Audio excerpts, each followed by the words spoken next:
여기가 어디라고 장모님이 저한테 함부로 말을 거시는 겁니까? 여기는 장모님 같은 분이 드나들 시장 바닥이 아니라 대한민국 사법 정의를 실현하는 신성한 법원입니다. 아시겠어요? 세상 모르고 밤새 뒤척였을 도시의 그림자가 채 가시지 않은 시각, 박미숙 여사의 하루는 남들보다 서너 시간은 먼저 시작되었습니다. 별빛마저 희미해진 푸르스름한 새벽 공기를 가르며 그녀가 향하는 곳은 육중한 권위와 냉정한 이성이 지배하는 공간, 바로 관할법원이었습니다. 그녀의 손에는 익숙한 청소도구 가방이 들려 있었죠. 법원 건물의 거대한 유리문이 스르륵 열리며 그녀를 맞이할 때 미숙 여사는 늘 어떤 경건함마저 느끼곤 했습니다. 수많은 이들의 인생이 갈리고 정의가 바로 세워지기를 염원하는 목소리가 메아리치는 곳. 비록 그녀의 역할은 그 안을 쓸고 닦는 일에 불과했지만 자신이 그 엄숙한 공간의 청결을 책임진다는 사실에 남다른 자부심을 품고 있었어요. 오늘도 잘 부탁한다. 내 일터야. 나지막이 속삭이며 미숙 여사는 복도 깊숙이 발을 들였습니다. 아직 인기척 하나 없는 법원 내부는 깊은 침묵에 잠겨 있었지만 그녀에게는 그 정적이 오히려 편안하게 느껴졌습니다.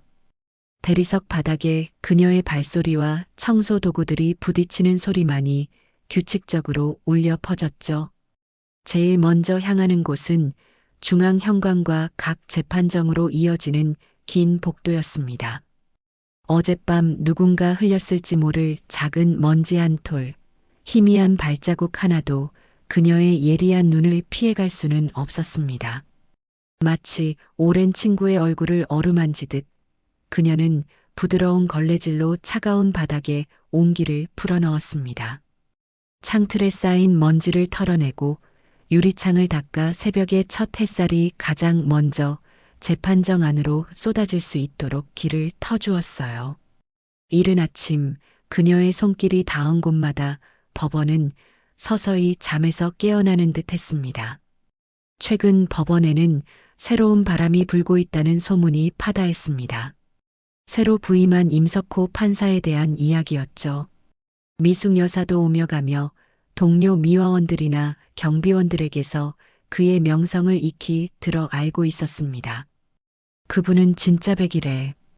권위 같은 거 내세우지도 않고 누구한테나 그렇게 공손하다나 봐. 한 동료의 말처럼 임 판사는 이전의 몇몇 고압적인 판사들과는 결이 다른 인물인 듯 했습니다.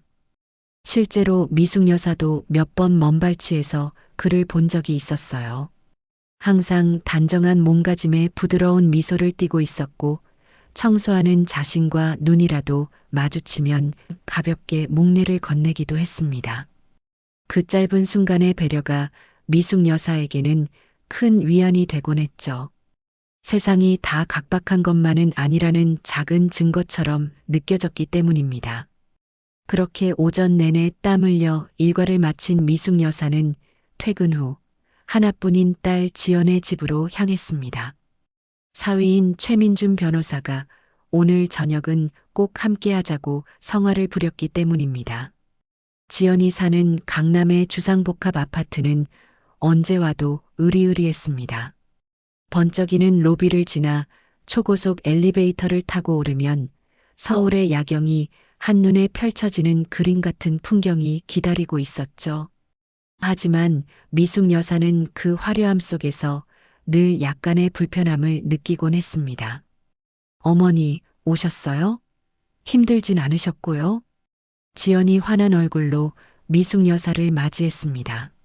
하지만 그 미소 뒤에는 늘 약간의 불안감이 서려 있음을 미숙 여사는 알고 있었어요. 문제는 사위 최민준이었습니다. 아이고, 장모님 오셨습니까? 시장하시겠네요. 지연아, 빨리 식사 준비 안 하고 뭐해? 소파에 반쯤 누워 TV를 보던 최민준 변호사가 건성으로 인사하며 지연에게 타박을 주었습니다. 30 중반의 그는 누가 봐도 번듯한 외모의 인류대학 법대를 졸업하고 현재 가장 잘 나가는 로펌의 에이스 변호사로 이름을 날리고 있었죠. 하지만 그의 말투에는 능력에 대한 자신감을 넘어선 오만함과 사람을 급으로 나누는 듯한 싸늘함이 배어 있었습니다. 특히 장모인 미숙 여사를 대할 때면 그 정도가 더욱 심해지는 것 같았어요. 식탁에는 사내 진미가 가득 차려졌습니다. 하지만 분위기는 어딘지 모르게 불편했습니다. 최민주는 자신이 최근 맡은 기업 관련 소송 이야기를 꺼내며 자신의 활약상을 늘어놓기 바빴습니다. 이번 건은 상대가 워낙 거물이라 다들 제가 힘들 거라고 했죠. 그런데 제 손에 들어오면 결과는 뻔한 거 아닙니까? 판사 앞에서 몇 마디 하니까 바로 깨갱하던데요. 역시 사람은 급이 중요해요, 급이. 안 그렇습니까, 장모님? 은근히 미숙 여사를 향해 동의를 구하는 듯한 말투였지만 그 속에는 장모님 같은 사람은 이해 못할 세계라는 조롱이 담겨 있음을 미숙 여사는 모를 리 없었습니다. 그녀는 그저 희미하게 웃으며 우리 사위가 능력이 출중하니 그렇지라고 대답할 뿐이었습니다. 지연이 황급히 화제를 돌리려 애썼습니다. 엄마, 저번에 말씀하신 무릎은 좀 어떠세요? 제가 좋은 병원 알아봐 드릴까요? 괜찮다. 다 늙어서 그렇지 뭐. 일하는 데는 지장 없어. 그때 최민준이 불쑥 끼어들었습니다. 아직도 그 법원 청소 일을 하시는 겁니까? 제가 몇 번이나 말씀드렸잖아요. 지연이 엄마 체면도 있고 제 사회적 지위도 있는데 장모님이 그런 허드렛일 하시는 거 남들이 알면 뭐라고 하겠습니까? 그의 목소리에는 노골적인 불쾌감이 가득했어요. 그냥 집에서 편히 쉬시라고 용돈도 넉넉히 드리고 있지 않습니까? 왜 자꾸 일을 만들어서 하시는지 모르겠습니다. 정말. 미숙 여사의 얼굴에서 순간 핏기가 가시는 것을 지연은 보았습니다. 여보, 당신 말이 너무 심하잖아. 엄마가 하시는 일이 어때서 그래? 지연이 남편에게 처음으로 강하게 항의했지만 최민주는 눈썹 하나 까딱하지 않았습니다. 심하다니? 사실을 말한 건데. 그리고 당신도 이제 변호사 사모님이야. 주변 사람들 시선도 생각해야지. 언제까지 그렇게 철없이 굴 건가? 최민주는 오히려 지연을 나무랐습니다. 그의 싸늘한 시선은 미숙 여사를 향해 있었습니다. 마치 그녀의 존재 자체가 자신의 앞길에 거추장스러운 장애물이라도 되는 듯한 눈빛이었죠. 미숙 여사는 가슴 한구석이 싸늘하게 식어가는 것을 느꼈습니다. 딸 자식 보기 민망하여 애써 태어난 척했지만 목구멍으로 넘어가는 음식은 모래알처럼 까끌거렸습니다. 그녀는 조용히 수저를 내려놓으며 입을 열었습니다. 오늘 음식이 참 맛있구나. 지연아, 엄마는 먼저 좀 들어가 봐야겠다. 갑자기 몸이 좀 안 좋네. 어머니, 벌써요? 좀 더 계시다 가세요. 제가 대신 사과드릴게요. 지연의 눈시울이 붉어졌습니다. 괜찮다, 괜찮아. 사위도 다 나 잘되라고 하는 소리겠지. 미숙 여사는 애써 미소를 지어 보이며 자리에서 일어섰습니다. 등 뒤로 최민준의 만족스러운 듯한 한숨소리가 희미하게 들려오는 듯 했습니다. 딸의 배웅을 받으며 현관을 나서는 미숙 여사의 어깨는 평소보다 더욱 무겁게 느껴졌습니다.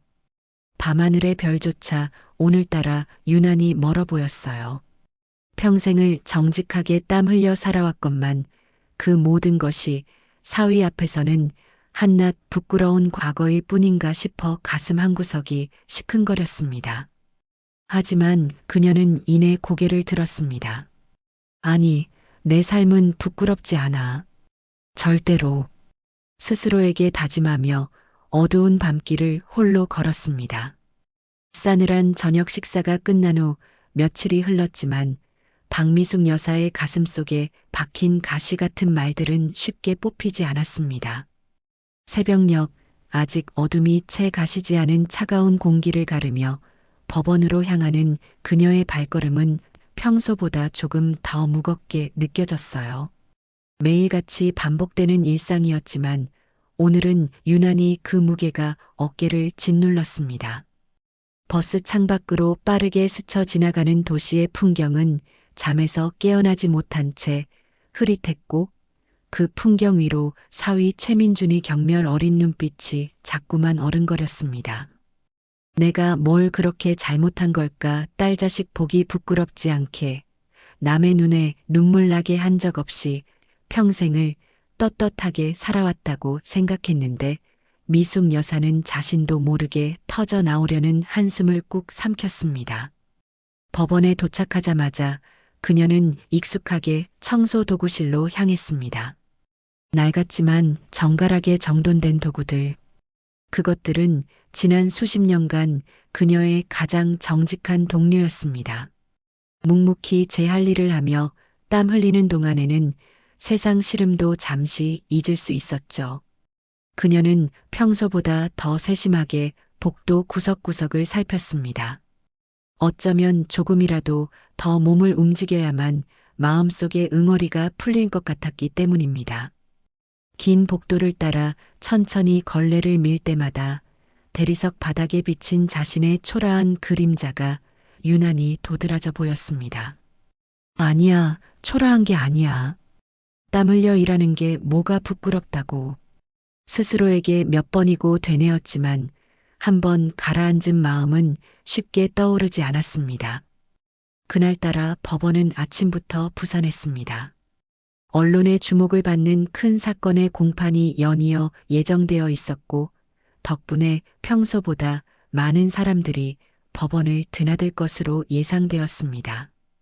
미숙 여사는 중앙 현관의 거대한 유리문을 평소보다 더 윤이 나도록 닫고 화장실의 세면대와 거울도 반짝거리게 정리했습니다. 오가는 사람들이 불편함 없이 청결한 환경을 누릴 수 있도록 하는 것, 그것이 그녀가 맡은 일의 본질이니까요. 한참 판사 휴게실로 이어지는 복도를 청소하고 있을 때였습니다. 복도 저편에서 들려오는 또각거리는 구두 소리가 유난히 크고 자신만만하게 느껴졌습니다. 마치 온 세상을 자기 발 아래 둔 사람처럼 말이죠. 미숙 여사는 무심코 고개를 들었다가 그대로 숨이 멎는 줄 알았습니다. 최민준 변호사였습니다. 최고급 맞춤 정장을 빼입고 한 손에는 두툼한 서류 가방을 든 채 이쪽으로 걸어오고 있었죠. 그의 얼굴에는 중요한 전투를 앞둔 장수처럼 비장함과 오만함이 뒤섞인 표정이 떠올라 있었습니다. 아마도 오늘 있을 중요한 재판 때문에 평소보다 일찍 법원을 찾은 모양이었습니다. 그는 자신의 비서인 듯한 젊은 여성에게 무언가를 지시하며 연신 손짓을 해댔고 그 여성은 고개를 연신 조아리며 그의 말을 받아 적고 있었습니다. 그 짧은 순간에도 최민준의 권위적인 태도는 여실히 드러났습니다. 미숙 여사의 심장이 세차게 뛰기 시작했습니다. 며칠 전 자신의 존재 자체를 부정당했던 그 끔찍한 기억이 파도처럼 밀려왔습니다. 어떻게 해야 하나 모른 척 지나가야 하나 아니면 그녀는 순간 망설였습니다. 하지만 아무리 그래도 피를 나눈 딸의 남편인데 이렇게 일터에서 마주쳤는데도 모른 척 외면하는 것은 도리가 아니라고 생각했습니다. 어쩌면 며칠 전의 일은 그저 순간의 실수였을지도 모른다는 신락 같은 희망이 그녀의 마음 한구석에서 고개를 들기도 했습니다. 그녀는 용기를 내어 떨리는 목소리를 가다듬고 최대한 자연스럽게 그를 불렀습니다. 최서방, 이렇게 아침 일찍 법원에는 어쩐 일인가? 오늘 중요한 재판이라도 있는 게야? 그녀의 목소리가 복도에 울려 퍼지자 최민준 변호사의 얼굴이 마치 찬물을 뒤집어 쓴 것처럼 싸늘하게 굳어졌습니다. 그는 믿을 수 없다는 듯 미숙 여사를 쏘아보더니 마치 길에서 더러운 것이라도 발견한 사람처럼 미간을 잔뜩 찌푸렸습니다. 그의 시선은 미숙 여사의 허름한 작업복과 손에 들린 청소 도구를 향해 있었고 그 안에는 숨길 수 없는 경멸감이 가득했습니다. 그는 황급히 주위를 휙휙 둘러보았습니다. 혹시라도 자신의 명성에 흠집을 낼 만한 인물이 이 광경을 목격할까봐 전전긍긍하는 기색이 역력했죠. 다행히도 이른 아침에 한적한 복도에는 멀찍이 떨어진 곳에서 다른 청소부 한 명이 묵묵히 자기 일에 열중하고 있을 뿐 그의 체면을 구길 만한 사람은 보이지 않았습니다. 안심한 듯 최민주는 성큼성큼 미숙 여사에게 다가왔습니다. 그리고는 바로 코앞에 서서 다른 사람은 들을 수 없을 만큼 낮은 목소리로 하지만 얼음장처럼 차갑고 날카롭게 쏘아붙였습니다. 장모님, 지금 제정신이십니까? 제가 지난번에, 아니, 그 전부터 몇 번이나 말씀드렸던 것 같은데요. 그의 목소리에는 분노와 짜증이 뒤섞여 있었습니다. 여기가 어디라고 장모님이 저한테 함부로 말을 거시는 겁니까? 여기는 장모님 같은 분이 드나들 시장 바닥이 아니라 대한민국 사법 정의를 실현하는 신성한 법원입니다. 아시겠어요? 미숙 여사는 온몸이 그대로 얼어붙는 듯한 충격을 받았습니다. 신성한 법원 장모님 같은 분이 드나들 시장 바닥이 아니라니 그의 말 한마디 한마디가 비수처럼 그녀의 가슴에 날아와 박혔습니다. 눈앞이 캄캄해지고 다리가 후들거렸지만 그녀는 이를 악물고 버텼습니다. 최민주는 아랑곳하지 않고 말을 이었습니다. 그의 눈빛은 살기마저 느껴질 정도로 번뜩였습니다. 제발 좀 장모님, 제 입장이라는 것도 좀 생각해 주십시오. 제가 지금 어떤 위치에 있는 사람인지 모르시는 겁니까? 곧 있을 재판 하나에 제 미래가, 아니, 우리 집안의 미래가 걸려 있습니다. 그런데 장모님이 이런 식으로 제 앞길에 재를 뿌리시면 제가 뭐가 됩니까? 네, 대답 좀 해보세요. 제가 얼마나 쪽팔린 것 같습니까? 쪽팔리다는 그 단어가 미숙 여사의 고막을 후벼 팠습니다. 심장이 갈기갈기 찢어지는 듯한 고통과 함께 뜨거운 것이 목구멍으로 치밀어 올랐습니다. 그녀는 금방이라도 터져 나오려는 울음을 삼키기 위해 아랫입술을 지그시 깨물었습니다. 핏빛이 살짝 배어 나오는 것 같았지만 그런 것은 아무렇지도 않았습니다. 이 치욕과 모멸감에 비하면 아무것도 아니었으니까요. 그녀는 아무 말도 할 수 없었습니다. 어떤 대답도 어떤 변명도 이 상황에서는 무의미하다는 것을 너무나도 잘 알고 있었기 때문입니다. 최민주는 그런 장모의 침묵을 긍정으로 받아들였는지 혹은 더 이상 상대할 가치조차 없다고 판단했는지 경멸 어린 시선으로 그녀를 한번 훑어보고는 혀를 차며 돌아섰습니다. 다시는 이런 일 없도록 해주십시오. 이건 마지막 경고입니다. 제 앞날을 위해서라도 제발 좀 사라져 주십시오. 그는 마치 더러운 것을 떨쳐내려는 듯 손을 휘휘 내젓고는 자신의 비서에게 눈짓을 하며 복도 저편으로 빠르게 사라져갔습니다. 미숙 여사는 한동안 망부석처럼 그 자리에 우두커니 서 있었습니다. 사위가 남기고 간 잔인한 말들이 귓가에 메아리치며 그녀의 영혼을 핥히었습니다. 세상이 무너지는 듯한 절망감 속에서 그녀는 간신히 청소 카트에 몸을 의지했습니다. 그때였습니다. 바로 그녀의 등 뒤 판사 전용 엘리베이터 문이 띵하는 소리와 함께 스르륵 열렸습니다. 그리고 그 안에서 내린 사람은 얼마 전 법원에 새로 부임하여 공정함과 겸손함으로 조용한 존경을 받고 있던 임석호 판사였습니다. 임 판사는 조금 전 최민준 변호사가 미숙 여사에게 거의 얼굴을 파묻다시피 하고 속삭였던 그 모욕적인 언사들을 직접 듣지는 못했을지라도 최 변호사의 싸늘하게 돌아선 뒷모습과 험악했던 분위기, 그리고 결정적으로 미숙 여사의 창백하게 질린 얼굴과 금방이라도 쓰러질 듯 위태로운 모습을 분명히 목격한 듯 보였습니다.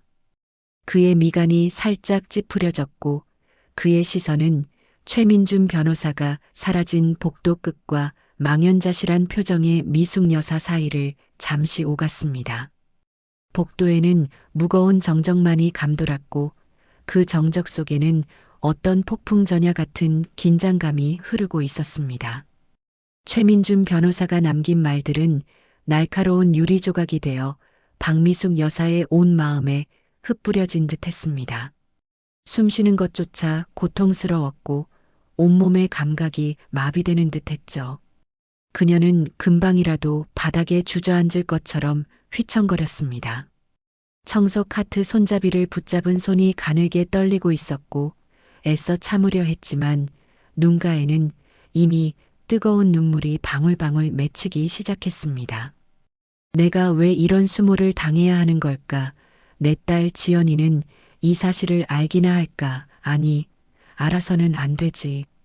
망감이 교차하는 순간 그녀는 차라리 이 자리에서 사라져버리고 싶다는 생각마저 들었습니다. 복도 저편으로 이미 최민준의 모습은 보이지 않았습니다. 그는 자신이 저지른 만행의 무게를 전혀 알지 못한 채 혹은 애써 외면한 채 자신의 찬란한 미래를 향해 나아갔을 것입니다. 하지만 그는 몰랐습니다. 자신의 운명을 뒤바꿀지도 모를 한 사람이 바로 그의 등 뒤에서 모든 것을 지켜보고 있었다는 사실을 말입니다. 엘리베이터에서 내린 임석호 판사는 복도에서 벌어진 짧지만 격렬했던 감정의 충돌을 어렴풋이나마 감지한 듯 했습니다. 최민준 변호사의 매몰찬 뒷모습과 박미숙 여사의 처참한 표정은 굳이 모든 대화를 듣지 않았더라도 상황의 심각성을 짐작하게 하기에 충분했죠. 임 판사의 발걸음이 잠시 머뭇거리는가 싶더니 이내 망연자실하게 서 있는 미숙 여사를 향해 천천히 그리고 단호하게 움직이기 시작했습니다. 그의 표정에는 따뜻한 연민과 함께 어떤 종류의 의연함마저 감돌고 있었습니다. 미숙 여사는 인기척을 느끼고 흠칫 놀라 고개를 들었습니다. 눈앞에 다가오는 사람이 임석호 판사임을 확인한 순간 그녀는 당혹감과 수치심에 얼굴이 더욱 하얗게 질렸습니다. 판사님 앞에서 이런 꼴을 보이다니 혹시 내가 법원의 질서를 어지럽혔다고 생각하시는 건 아닐까? 그녀는 저도 모르게 고개를 푹 숙이며 시선을 바닥으로 떨구었습니다. 지금 이 순간 그녀에게는 자신을 변호할 어떤 말도 어떤 기력도 남아있지 않았습니다. 그러나 임석호 판사의 입에서 흘러나온 것은 질책이나 의아함이 아니었습니다. 그의 목소리는 마치 오랜 가뭄 끝에 내리는 단비처럼 부드럽고 따뜻했습니다. 그리고 그 목소리는 주변의 모든 소음을 잠재울 만큼 또렷하게 복도에 울려 퍼졌습니다. 어머님, 이른 아침부터 정말 노고가 많으십니다. 혹여 제가 어머님의 귀한 시간을 방해한 것은 아닌지 모르겠습니다. 미숙 여사는 자신의 귀를 의심했습니다. 고개를 들어 바라본 임석호 판사의 얼굴에는 진심 어린 미소와 존경심이 가득 담겨 있었습니다. 그는 미숙 여사의 바로 앞에서 걸음을 멈추더니 주변에 있던 몇몇 법원 직원들과 변호사들이 놀라서 쳐다보는 것도 전혀 개의치 않는다는 듯 조금의 망설임도 없어 깊이 허리를 숙여 정중하게 인사를 올렸습니다. 마치 자신의 친어머니 혹은 존경하는 스승에게 예를 갖추는 것처럼 공손하고 진지한 태도였습니다. 오늘도 어머님 덕분에 저희 법원이 이렇게 환하고 깨끗하게 빛나고 있는 것 같습니다. 임 판사는 허리를 펴며 미숙 여사의 눈을 부드럽게 바라보았습니다. 보이지 않는 곳에서 묵묵히 땀 흘리며 애써주시는 어머님 같은 분들이 계시기에 저희 법조인들이 조금 더 나은 환경에서 국민을 위한 정의를 바로 세우는 일에 전념할 수 있는 것입니다. 어머님의 그 고귀한 손길에 늘 감사하는 마음을 가지고 있습니다. 진심으로 감사드립니다. 어머님. 그의 말 한마디 한마디에는 조금의 꾸밈이나 가식도 찾아볼 수 없었습니다. 오직 순수한 존경과 감사의 마음만이 담겨 있었죠. 어머님이라고 부르는 그의 호칭은 너무나 자연스럽고 따뜻해서 미숙 여사는 순간 가슴을 짓누르던 모든 서름과 모멸감을 잊고 눈시울이 뜨거워지는 것을 느꼈습니다. 마치 한겨울의 혹독한 추위 속에서 따스한 봄볕을 만난 기분이었습니다. 복도를 지나던 법원 직원들, 변호사들, 심지어 민원인들까지도 이 믿기 어려운 광경에 발걸음을 멈추고 숨을 죽인 채 두 사람을 바라보았습니다. 저분, 임석호 판사님 아니신가? 누구한테 저렇게까지? 박미숙 여사님이시잖아. 법원 청소하시는 세상에 임 판사님이 박 여사님께 어머님이라고 부르면서 인사를 하시다니. 웅성거리는 소리가 파도처럼 퍼져나갔습니다. 어떤 이는 놀라움에 입을 다물지 못했고 어떤 이는 감동한 듯 눈가를 훔치기도 했습니다.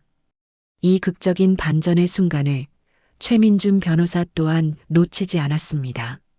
그는 자신의 사무실로 향하다가 복도에서 심상치 않은 분위기를 감지하고는 의아한 표정으로 뒤를 돌아보았습니다. 그리고 그의 눈에 들어온 것은 방금 전 자신이 온갖 모욕적인 언사로 짓밟았던 장모 박미숙 여사가 자신이 가토록 잘 보이고 싶어 안달했던, 그리고 자신의 중요한 재판을 배당받을 가능성이 매우 높은 임석호 판사로부터 극진한 예우를 받고 있는 충격적인 장면이었습니다. 최민준 변호사의 얼굴은 순식간에 핏기가 사라지며 백지장처럼 하얗게 변했습니다. 아니, 하얗다 못해 검푸르게 질려가는 듯했죠. 그의 입이 벌어졌지만 아무런 소리도 나오지 않았고 두 눈은 믿을 수 없다는 듯 커다랗게 뜨여 있었습니다. 마치 유능한 외과 의사가 정교한 메스로 그의 심장을 도려낸 것처럼 그는 아무것도 생각할 수도 느낄 수도 없었습니다. 방금 전까지 세상을 다 가진 듯 오만했던 그의 기세는 온데간데 없이 사라지고 그의 발밑이 꺼져내리는 듯한 아찔한 현기증과 함께 극도의 공포와 수치심이 온몸을 얽아매는 것을 느꼈습니다. 그는 그 자리에 얼어붙은 채 마치 죄인처럼 고개를 떨구고 말았습니다. 임석호 판사의 따뜻한 미소와 미숙 여사의 당혹스러움과 감동이 교차하는 표정, 그리고 자신의 비참한 현실이 극명한 대조를 이루며 그의 머릿속을 어지럽게 맴돌았습니다. 그 순간 최민준 변호사는 납작 엎드린다는 말이 가진 진정한 의미를 자신의 온 세포 하나하나로 처절하게 깨닫고 있었습니다. 그의 오만했던 세계가 산산조각 나는 소리가 들리는 듯 했습니다. 임석호 판사는 박미숙 여사의 떨리는 손을 부드럽게 잡아주며 몇 마디 더 따뜻한 위로와 격려의 말을 건넸습니다. 어머님, 혹여 불편하신 점이나 도움이 필요하시면 언제든 저를 찾아오십시오. 염려 마시고요.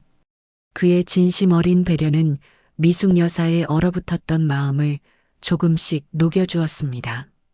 그러고 나서 임 판사는 여전히 충격에서 헤어나오지 못한 채 유령처럼 서 있는 최민준 변호사를 향해 아주 짧고도 의미심장한 시선을 보냈습니다.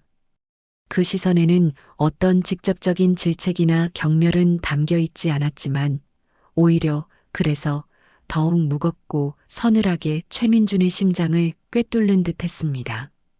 임 판사는 가벼운 목례로 최민준을 스쳐 지나 자신의 집무실로 향했고 그의 발걸음 소리는 법원 복도의 정적을 갈랐습니다.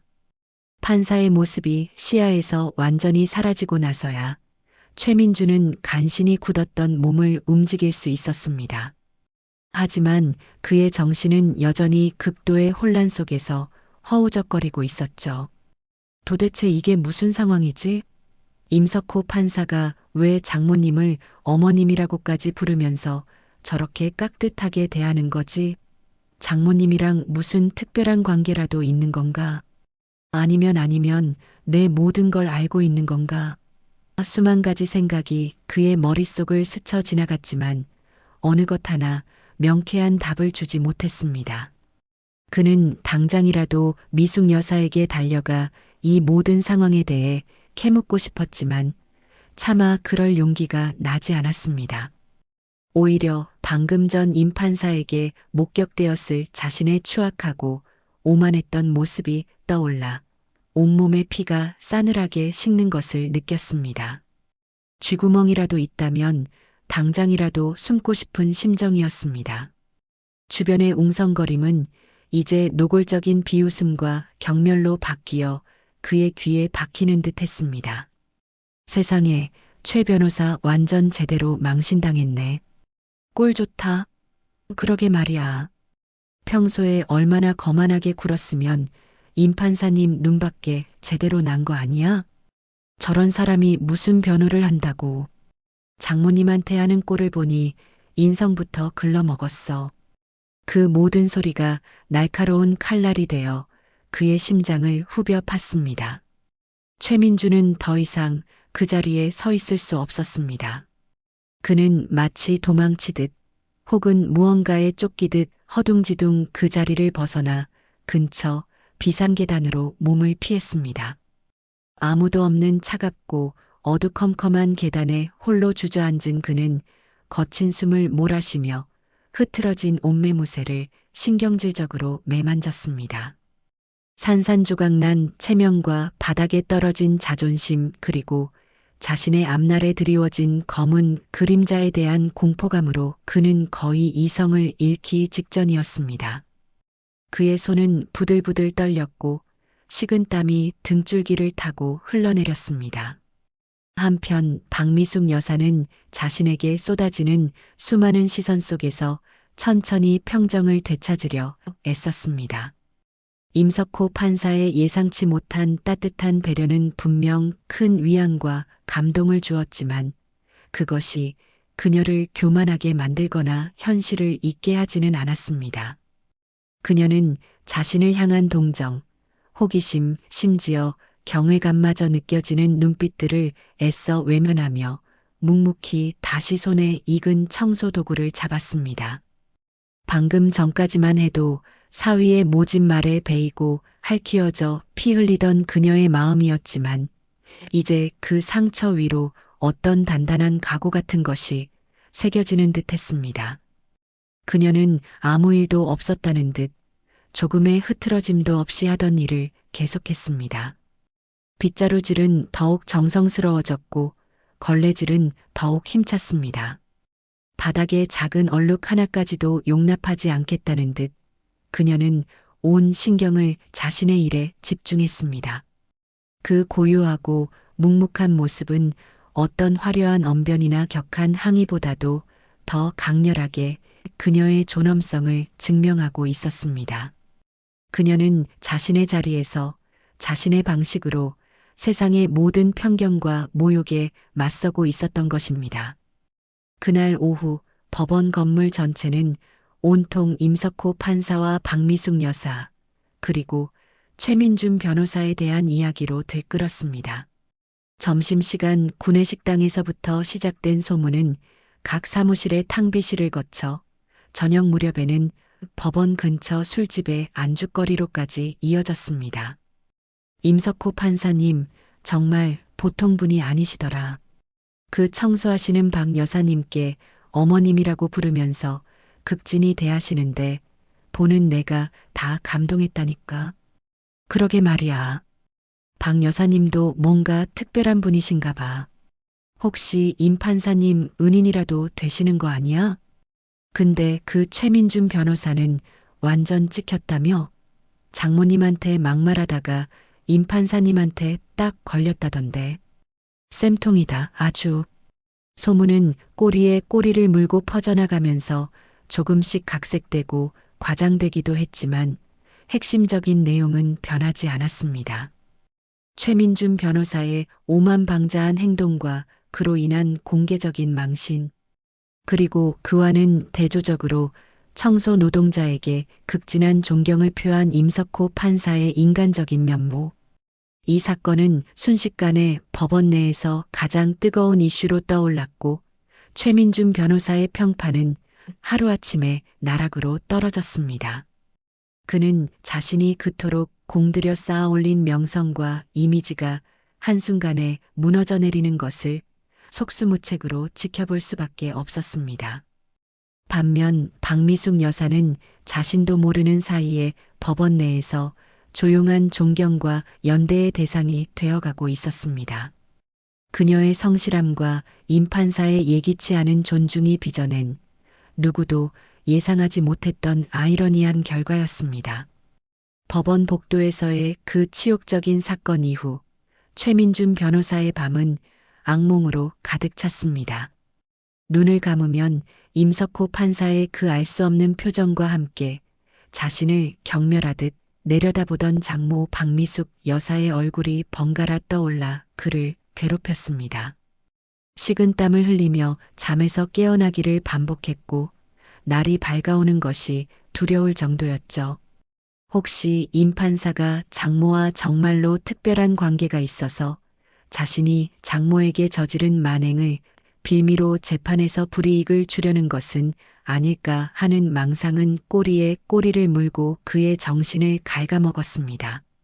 그렇게 공들여 이룩한 자신의 성공 신화가 하찮게 여겼던 장모의 존재로 인해 한순간에 물거품이 될지도 모른다는 극심한 공포는 그를 미치기 직전까지 몰고 갔습니다. 그는 거울 앞에 서서 자신의 초췌한 모습을 바라보았습니다. 한때는 자신감으로 빛나던 눈빛은 온데간데없고 불안과 초조함만이 가득한 낯선 사내가 서 있을 뿐이었습니다. 며칠 뒤 운명의 날처럼 그가 맡은 K그룹 관련 배임 소송의 첫 변론 기일이 밝았습니다. 공교롭게도 아니 어쩌면 이미 정해진 수순이었는지도 모르게 그 재판의 담당 판사는 임석호 판사로 배정되었습니다. 최민준은 법정으로 향하는 자신의 다리가 마치 무거운 쇳덩이를 매단 것처럼 떨어지지 않았습니다. 법원 건물에 들어서는 순간부터 모든 사람들의 시선이 자신에게 쏠리는 듯한 착각에 사로잡혔고 등 뒤에서는 수군거리는 소리가 들리는 듯 했습니다. 평소 같았으면 위풍당당한 걸음걸이로 법정을 향했을 그였지만 오늘은 마치 도살장으로 끌려가는 소처럼 고개를 숙인 채 힘없이 발걸음을 옮겼습니다. 그의 손에는 최고급 가죽 서류 가방이 들려 있었지만 그 무게마저도 오늘따라 유난히 버겁게 느껴졌습니다. 법정 안은 이미 방청객들로 가득 차 숨막히는 긴장감이 감돌고 있었습니다. K그룹 사건은 세간의 이목이 집중된 대형 소송이었고 최민준에게는 자신의 명성을 한 단계 더 끌어올릴 절호의 기회이기도 했습니다. 하지만 지금 그에게는 그런 야망 따위는 사치에 불과했습니다. 그는 마른 침을 꿀꺽 삼키며 피고인석 옆 변호인석에 앉았습니다. 그리고 조심스럽게 판사석을 향해 고개를 들었죠. 그곳에는 임석호 판사가 조금의 표정 변화도 없이 산더미 같은 서류를 검토하고 있었습니다. 재판 시작을 알리는 법정 경위의 우렁찬 목소리와 함께 임 판사가 고개를 들었고 그의 시선은 정확히 최민준을 향했습니다. 그 눈빛에는 어떤 개인적인 감정도 실려 있지 않았습니다. 오직 공명정대하게 재판을 이끌어가야 하는 판사로서의 냉철함만이 번뜩일 뿐이었죠. 하지만 최민준에게는 그 냉철함이 오히려 자신을 향한 무언의 압박처럼 느껴져 숨이 턱 막혀왔습니다. 차라리 경멸이나 분노를 드러낸다면 마음이라도 편할 텐데 저렇게 속내를 알 수 없는 무표정한 얼굴은 그를 더욱 공포스럽게 만들었습니다. 드디어 재판이 시작되고 최민준 변호사가 변론을 위해 자리에서 일어섰습니다. 그는 심호흡을 하며 애써 떨리는 마음을 진정시키려 했지만 첫 마디부터 목소리가 갈라져 나왔습니다. 준비했던 변론 내용은 머릿속에서 하얗게 지워진 듯 아무것도 떠오르지 않았고 그의 입에서는 두서없는 말들만이 횡설수설 흘러나왔습니다. 존경하는 재판장님, 그리고 배석 판사님들 본 사건의 쟁점은 그러니까 피고인의 행위가 업무상 배임에 해당하는지 여부입니다만 평소에 그라면 청산유수처럼 유려하게 펼쳐냈을 논리는 간데 없었고 그의 변론은 핵심을 짚지 못한 채 겉돌기만 했습니다. 그는 식은땀을 비오듯 흘렸고 손에 쥔 서류는 축축하게 젖어 들어갔습니다. 임석호 판사는 여전히 미동도 없이 그의 변론을 듣고 있었지만 최민준에게는 그 침묵이 마치 자신을 향한 거대한 조롱처럼 느껴졌습니다. 판사의 시선은 예리한 칼날이 되어 그의 심장을 난도질하는 듯했고 그는 점점 더 깊은 수렁 속으로 빠져드는 것 같았습니다.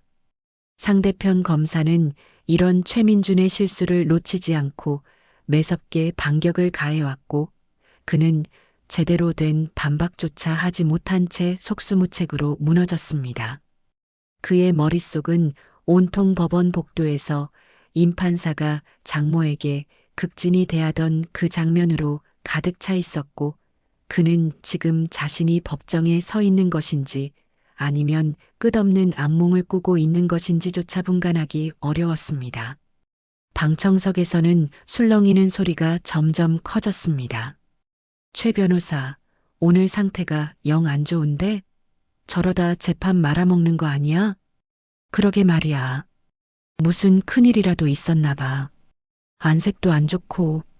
법원 복도에서 있었던 그 사건에 대해 알고 있는 몇몇 기자들은 의미심장한 미소를 지으며 노트북에 무언가를 빠르게 입력하기 시작했습니다. 그 순간 최민준의 뇌리에는 자신이 그토록 경멸하고 무시했던 장모 박미숙 여사의 얼굴이 선명하게 떠올랐습니다. 그녀의 존재 자체가 이제는 거대한 트라우마가 되어 그의 발목을 잡고 있었던 것입니다. 자신이 뿌린 오만의 씨앗이 이렇게 처참한 결과를 가져올 줄이야. 그는 꿈에도 상상하지 못했습니다. 결국 그날의 변론은 최민준 변호사의 처참한 실패로 막을 내렸습니다. 그는 망연자실한 표정으로 휘청거리며 법정을 빠져나왔습니다.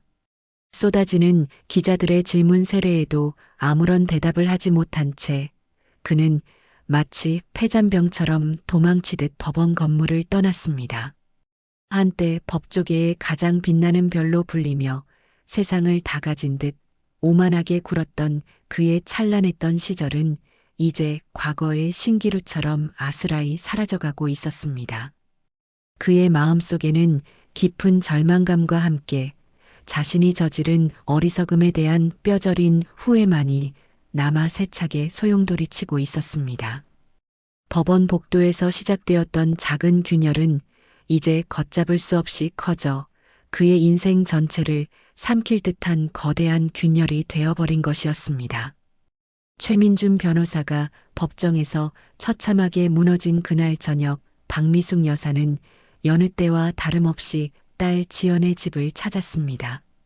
며칠 전부터 지연의 목소리가 좋지 않았던 터라 행여 무슨 일이 있는 건 아닌지 아니면 그저 감기 몸살이라도 걸린 건지 걱정이 되어 손수 담근 밑반찬 몇 가지를 챙겨주고 싶은 마음에서였죠. 늘 그렇듯 익숙하게 현관 비밀번호를 누르고 들어선 순간 미숙 여사는 집안의 공기가 평소와는 완전히 다르다는 것을 온몸으로 감지했습니다.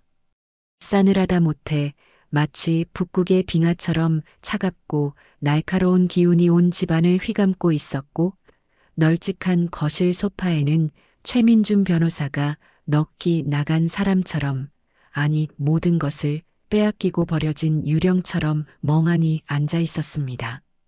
그의 앞에는 최고급 식기에 담겼을 저녁 식사가 손도 대지 않은 채 을씨년스럽게 놓여 있었고 식탁 위 와인잔에는 마시다 만 듯한 붉은 와인이 핏물처럼 담겨 있었습니다. 평소라면 은은한 클래식 음악이 흐르거나 최민준이 즐겨보는 경제 채널의 소리가 들렸을 거실은 숨막히는 정적만이 감돌고 있었죠. 아니, 최서방, 저녁 식사도 안 하고 여태 뭐 하고 있는 게야? 지연이는 또 어디 갔고? 자네 안색이 영말이 아니구먼. 어디 아픈 겐가? 미숙 여사의 목소리에는 진심 어린 걱정이 묻어났습니다. 비록 그에게 씻을 수 없는 모욕을 당했지만 그래도 딸의 남편이었고 한때는 아들처럼 격이려 노력했던 사람이었으니까요. 미숙 여사의 물음에 최민주는 마치 아주 먼 곳에서 들려오는 소리를 들은 것처럼 천천히 고개를 들었습니다. 그의 눈은 며칠 밤을 꼬박 세운 사람처럼 붉게 충혈되어 있었고 깊이를 알 수 없는 절망감으로 초점을 잃은 듯 흐릿했습니다. 한때는 예리한 지성과 자신감으로 빛나던 그 눈빛은 온데간데 없었고 그 자리에는 깊은 피로와 공포 그리고 수치심만이 그득했습니다. 평소 한치의 흐트러짐도 없이 단정했던 그의 머리는 아무렇게나 헝클어져 있었고 값비싼 실크 셔츠는 구겨진 채 단추 몇 개가 풀어져 있었습니다. 마치 모든 것을 포기한 폐잔병의 모습 그대로였어요. 장모님 오셨습니까? 그의 목소리는 가뭄에 갈라진 논바닥처럼 거칠고 힘없이 새어나왔습니다. 지연이는 자기 방에 아마 들어가 있을 겁니다. 저한테 많이 화가 난 모양입니다. 아마 장모님을 기다리고 있었을지도 모르겠습니다. 그는 차마 미숙 여사의 얼굴을 정면으로 바라보지 못하고 고개를 떨구었습니다. 그의 어깨는 축 처져 있었고 온몸에서 깊은 패배감이 풍겨 나왔습니다.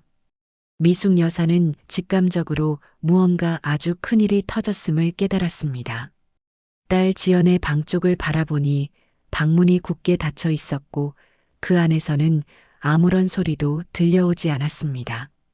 불안한 마음을 애써 억누르며 미숙 여사는 지연의 방문을 조심스럽게 두드렸습니다. 지연아, 엄마 왔다. 문 좀 열어보렴. 안에서는 한동안 아무런 대답도 인기척도 없었습니다.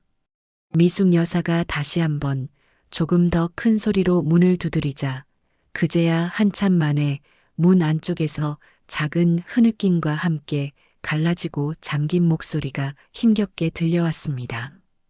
들어오세요, 엄마.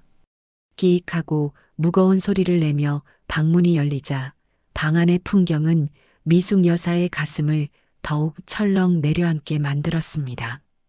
방 안은 낮인데도 불구하고 커튼이 모두 쳐져 있어 어두컴컴했고 침대에 걸터 앉아 창밖 어딘가를 하염없이 바라보고 있던 지연은 천천히 아주 천천히 고개를 돌렸습니다.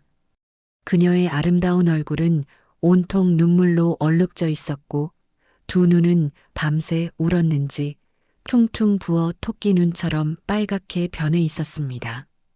한때 생기로 빛나던 그녀의 피부는 창백했고 입술은 바짝 말라 있었습니다. 미숙 여사의 심장이 바닥으로 곤두박질 치는 것 같았습니다. 지연아, 내 딸아, 너 왜 그래? 도대체 무슨 일이 있었기에 내가 이 모양 이 꼴이 된 거야? 혹시 최서방이랑 크게 다투기라도 한 게냐? 미숙 여사는 딸에게 달려가 그녀의 차가운 손을 잡았습니다. 딸의 손은 얼음장처럼 차가웠고 가늘게 떨리고 있었습니다. 지연은 아무 말 없이 고개를 좌우로 가만히 저을 뿐이었습니다. 그러더니 자리에서 일어나 힘없이 미숙 여사의 손을 이끌고 침대맡에 나란히 앉았습니다. 그리고는 한참 동안이나 아무 말 없이 미숙 여사의 어깨에 기댄 채 숨죽여 흐느꼈습니다. 미숙 여사는 그런 딸의 등을 가만히 토닥여주며 그녀의 슬픔이 조금이라도 가라앉기를 기다렸습니다. 한참 후 지연은 간신히 울음을 그치고는 떨리는 목소리로, 하지만 그 어느 때보다 단호하고 날카로운 눈빛으로 미숙 여사를 바라보며 물었습니다. 엄마 오늘, 아니, 최근 며칠 동안 법원에서 무슨 일 있었는지 저한테 전부 다 하나도 빠짐없이 솔직하게 말씀해 주실 수 있으세요? 제발요, 엄마. 저 더 이상은 바보같이 아무것도 모르고 싶지 않아요. 지연의 목소리에는 깊은 절망과 함께 어떤 결연함마저 서려 있었습니다. 미숙 여사는 딸의 갑작스러운 질문에 가슴이 덜컥 내려앉았습니다. 혹시 지연이가 모든 것을 알아버린 건가? 어떻게 누가 이야기라도 해준 건가? 그녀는 순간 무슨 말부터 해야 할지 몰라 망설였습니다. 딸에게 걱정을 끼치고 싶지 않았고 사위의 잘못을 자기 입으로 이야기함으로써 딸의 가슴에 또 다른 상처를 주고 싶지도 않았기 때문입니다. 지연아, 그게 무슨 말이니? 법원에서야 뭐 별일 있었겠니? 엄마는 늘 하던 대로 청소하고 사람들은 바쁘게 오가고 그냥 평소랑 똑같았단다. 미숙 여사는 애써 태어난 척하며 얼버무리려 했습니다. 하지만 지연은 그런 어머니의 마음을 이미 다 읽고 있다는 듯 더욱 단호한 표정으로 말을 이었습니다. 엄마, 저한테까지 숨기려고 하지 마세요. 이미 다 알고 있어요. 아니, 정확히는 오늘 오후에 한 통의 전화를 받았어요. 익명이긴 했지만 아마도 법원 내부 사정을 잘 아는 사람인 것 같았어요. 그 사람이 저한테 모든 걸 이야기해 줬어요. 최민준 씨가 아니, 당신 남편이 법원에서 엄마한테 얼마나 모질게 굴었는지, 그리고 임석호 판사님 앞에서 어떤 망신을 당했는지 전부 다요. 지연의 입에서 임석호 판사라는 이름이 나오는 순간 미숙 여사는 더 이상 아무것도 숨길 수 없다는 것을 깨달았습니다. 그녀는 힘없이 고개를 끄덕이며 낮은 한숨을 내쉬었습니다. 그래, 내가 다 알게 되었구나. 엄마는 정말이지 너한테만큼은 이런 이야기 하고 싶지 않았는데. 그때부터 지연은 마치 검사가 피의자를 신문하듯 차분하지만 날카롭게 질문을 던지기 시작했습니다. 어머니가 법원에서 사위에게 구체적으로 어떤 말을 들었는지, 그때 어머니의 심정은 어떠했는지, 그리고 임석호 판사가 어떻게 그 자리에 나타나 어머니에게 인사를 건넸는지, 그로 인해 최민준 변호사가 어떤 수모를 겪었는지 등등. 미숙 여사는 처음에는 주저했지만 딸의 간절한 눈빛과 단호한 태도에 결국 모든 사실을 털어놓을 수밖에 없었습니다.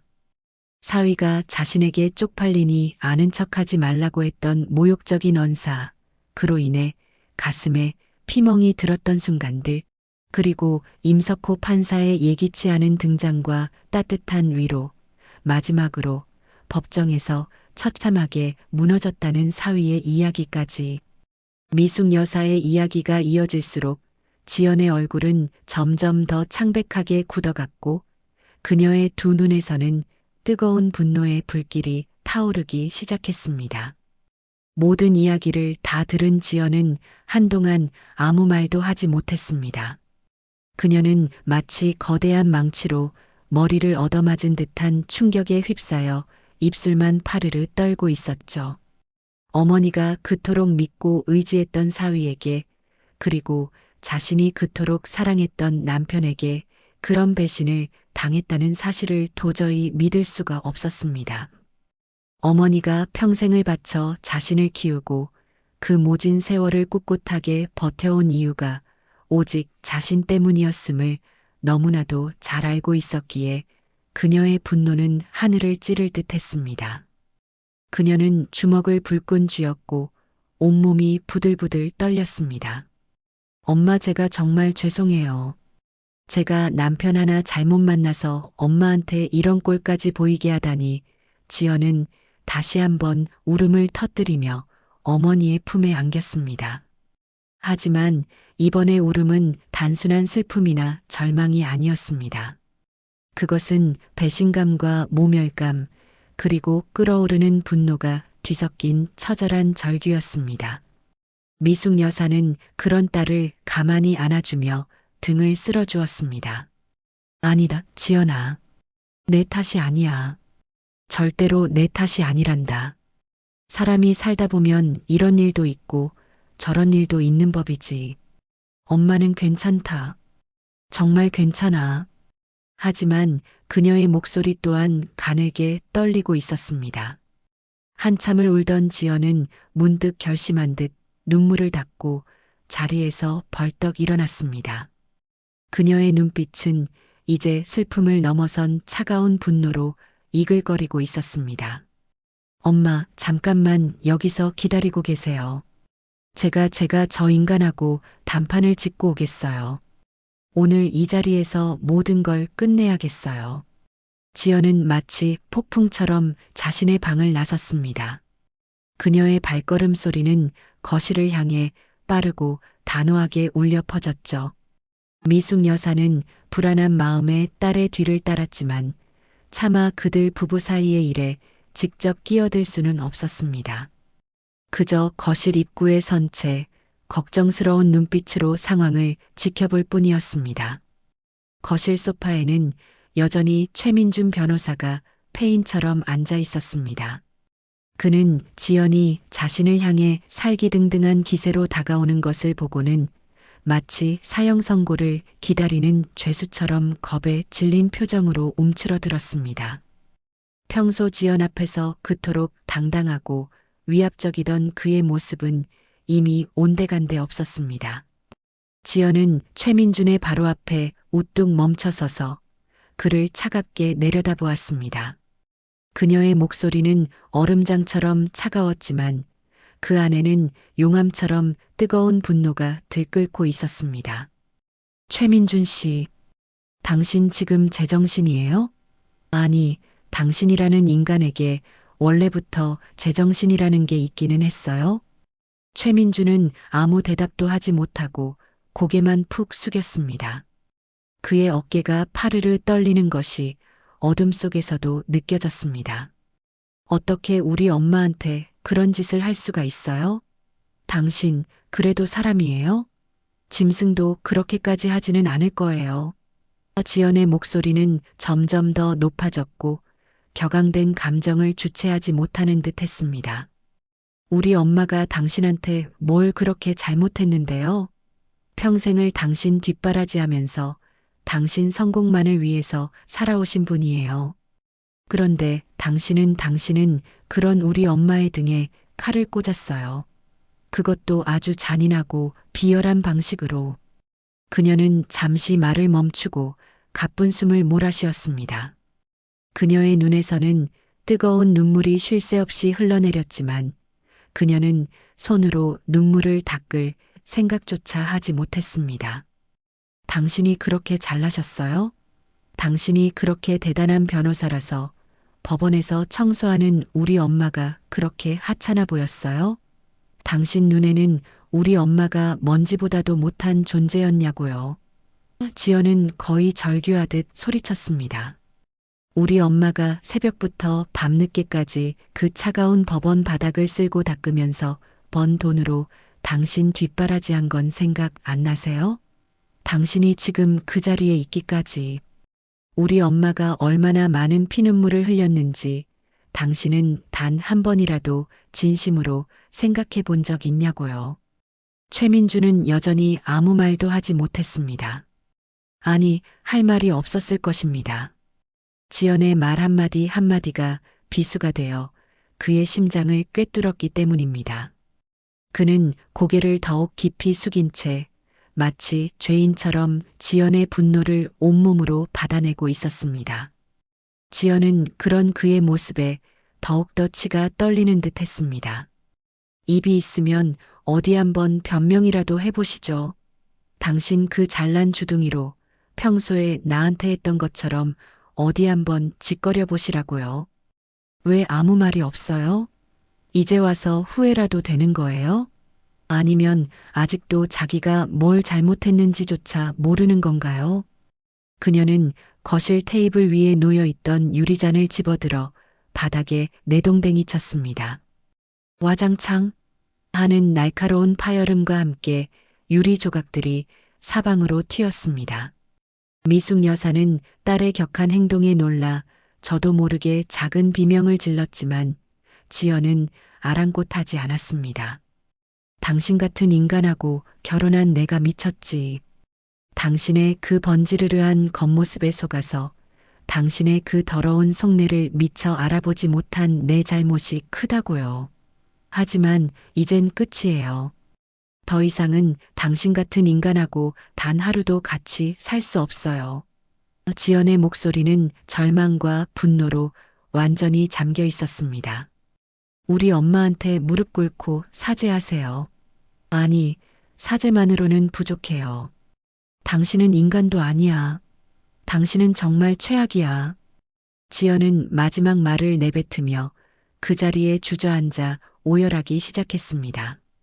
그녀의 울음소리는 텅 빈 거실을 가득 메웠고 듣는 이의 가슴마저 미어지게 할 만큼 처절하고 슬펐습니다. 미숙 여사는 황급히 딸에게 다가가 그녀를 부축하며 함께 눈물을 흘렸습니다. 최민주는 여전히 고개를 들지 못한 채 산산조각난 유리 조각들처럼 처참하게 무너져 내린 자신의 모습을 망연자실하게 바라보고 있었습니다. 폭풍처럼 몰아친 지연의 분노는 이제 막 시작된 파국의 서곡에 불과하다는 것을 그는 어렴풋이 예감하고 있었습니다. 그의 화려했던 인생이 송두리째 흔들리는 순간이었습니다. 최민준 변호사와 관련된 소문이 법원 전체를 뒤흔들고 며칠이 지난 후에도 그 여진은 쉽게 가라앉지 않았습니다. 사람들은 여전히 삼삼오오 모여 그날의 사건에 대해 이야기했고 박미숙 여사를 바라보는 시선에는 이전에는 찾아볼 수 없었던 어떤 경외감과 존경심 그리고 따뜻한 연민이 담겨 있었습니다. 미숙 여사는 그런 변화가 조금은 어색하고 부담스러웠지만 굳이 내색하거나 피하려 하지 않았습니다.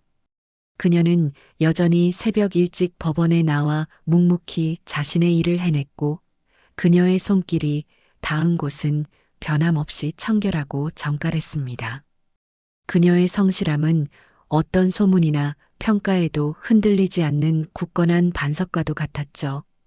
어느 날 오후 미숙 여사가 판사 영구동 복도를 청소하고 있을 때였습니다.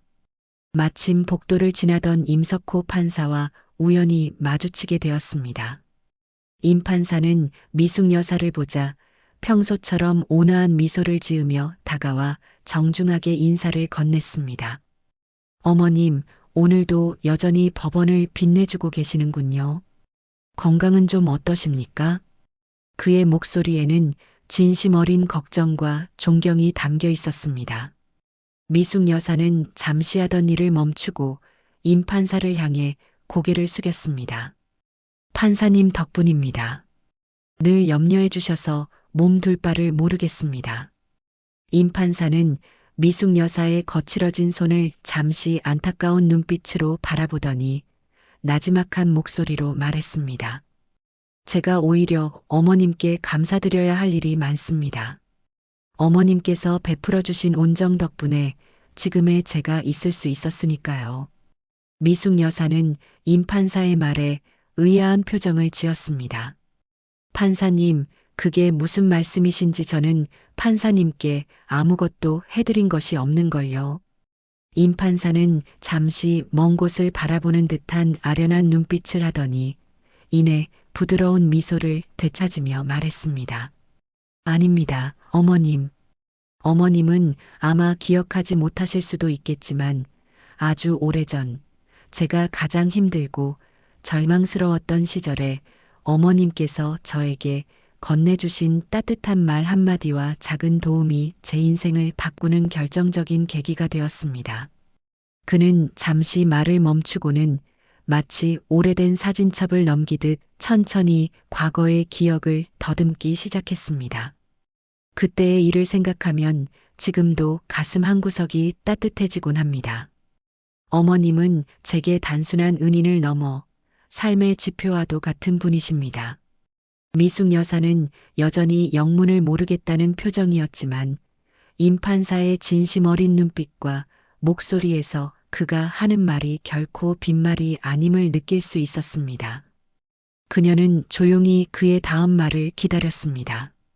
법원 복도에는 잠시 부드러운 침묵이 흘렀고 그 침묵 속에서 두 사람의 마음은 아주 오래전에 어느 한 시절로 거슬러 올라가고 있는 듯 했습니다.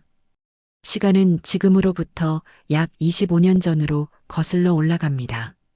당시 임석호, 아니, 아직은 앳된 얼굴의 고등학생이었던 석호는 서울 변두리의 한 작은 달동네에서 홀어머니와 단둘이 어렵게 살아가고 있었습니다. 아버지는 그가 아주 어릴 때 병으로 돌아가셨고 어머니는 식당 허드레질부터 공사장 막노동까지 닥치는 대로 일을 하며 겨우겨우 생계를 꾸려나갔습니다. 가난은 그림자처럼 그들 모자를 따라다녔고 어린 석호에게 세상은 너무나도 차갑고 버거운 곳으로만 느껴졌죠. 하지만 그는 결코 좌절하지 않았습니다.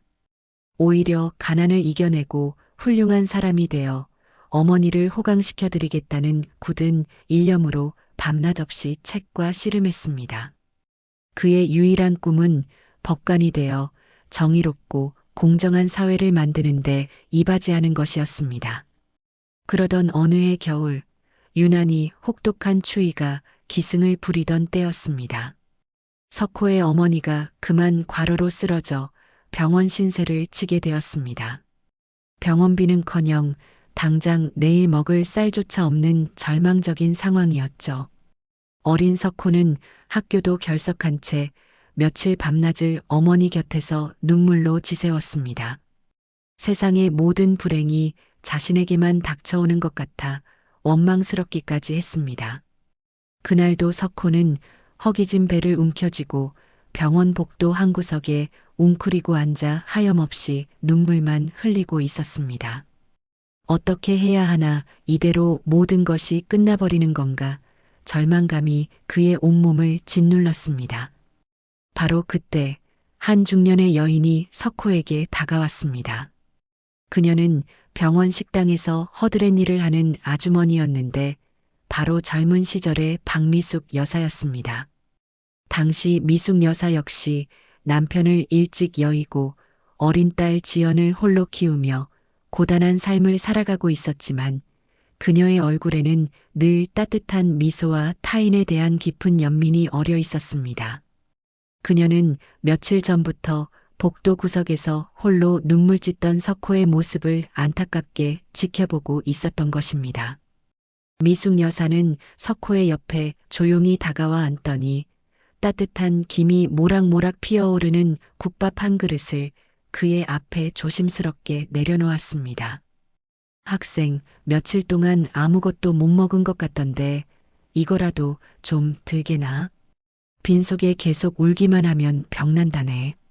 그녀의 목소리는 봄날의 햇살처럼 따뜻하고 부드러웠습니다.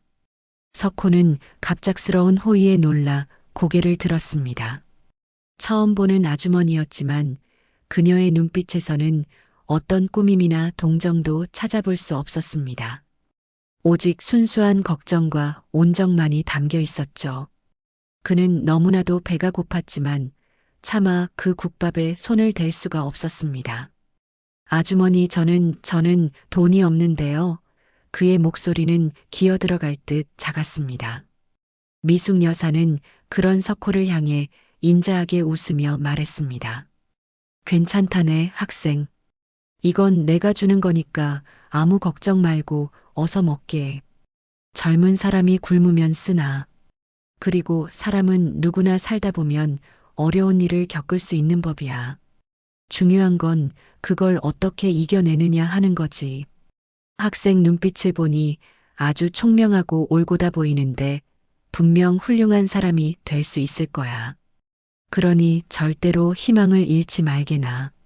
그녀는 마치 자신의 아들에게 이야기하듯 진심을 담아 석호를 격려했습니다.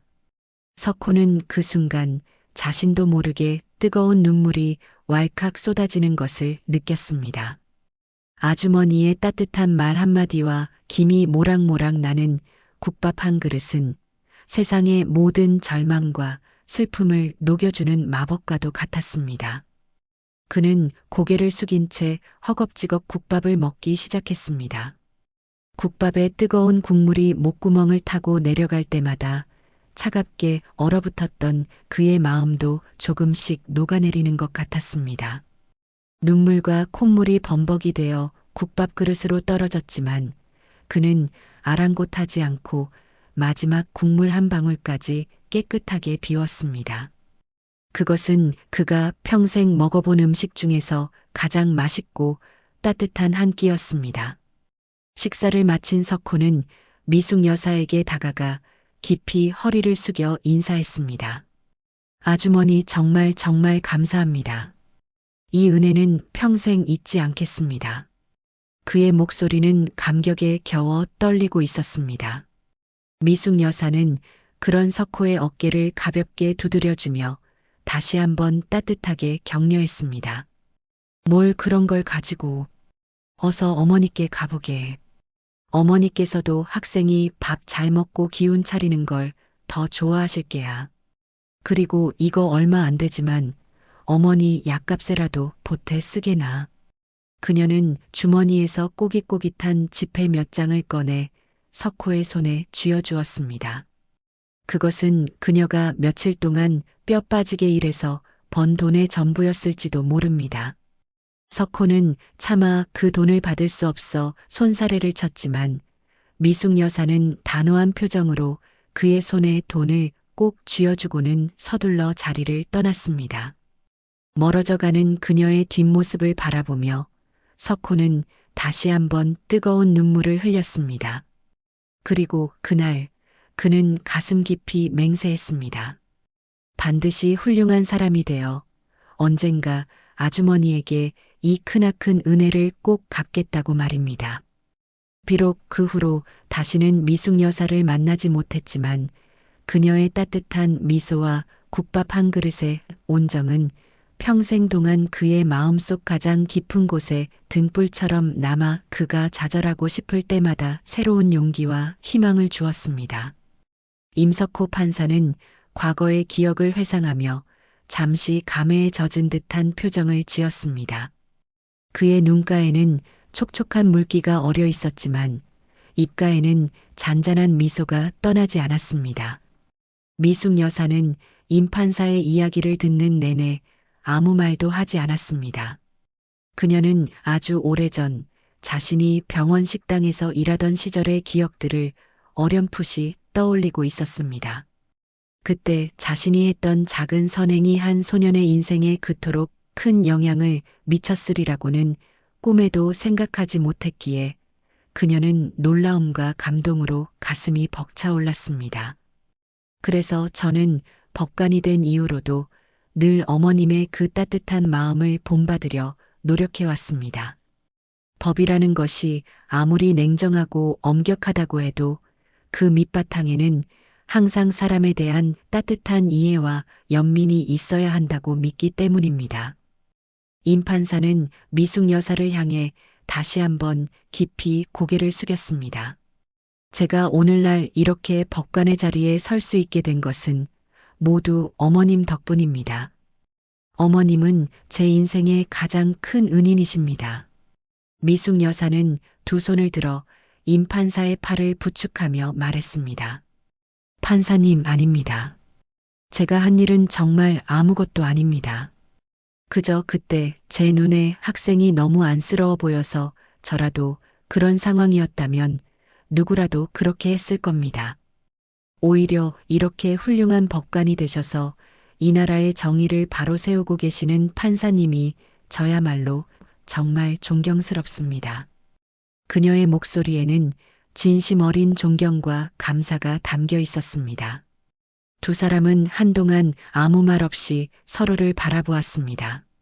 세월의 강을 건너 다시 만난 두 사람의 마음속에는 따뜻한 인간애와 깊은 존경심이 강물처럼 흐르고 있었습니다. 임석호 판사에게 박미숙 여사는 단순한 청소부가 아니었습니다. 그녀는 절망의 나락에서 자신을 건져 올린 생명의 은인이자 평생 동안 가슴속에 품고 살아야 할 삶의 귀감이었습니다. 그리고 미숙 여사에게 임석호 판사는 과거 자신이 베풀었던 작은 온정을 잊지 않고 이토록 큰 감사로 되돌려주는 정의롭고 따뜻한 마음을 가진 훌륭한 법관이었습니다.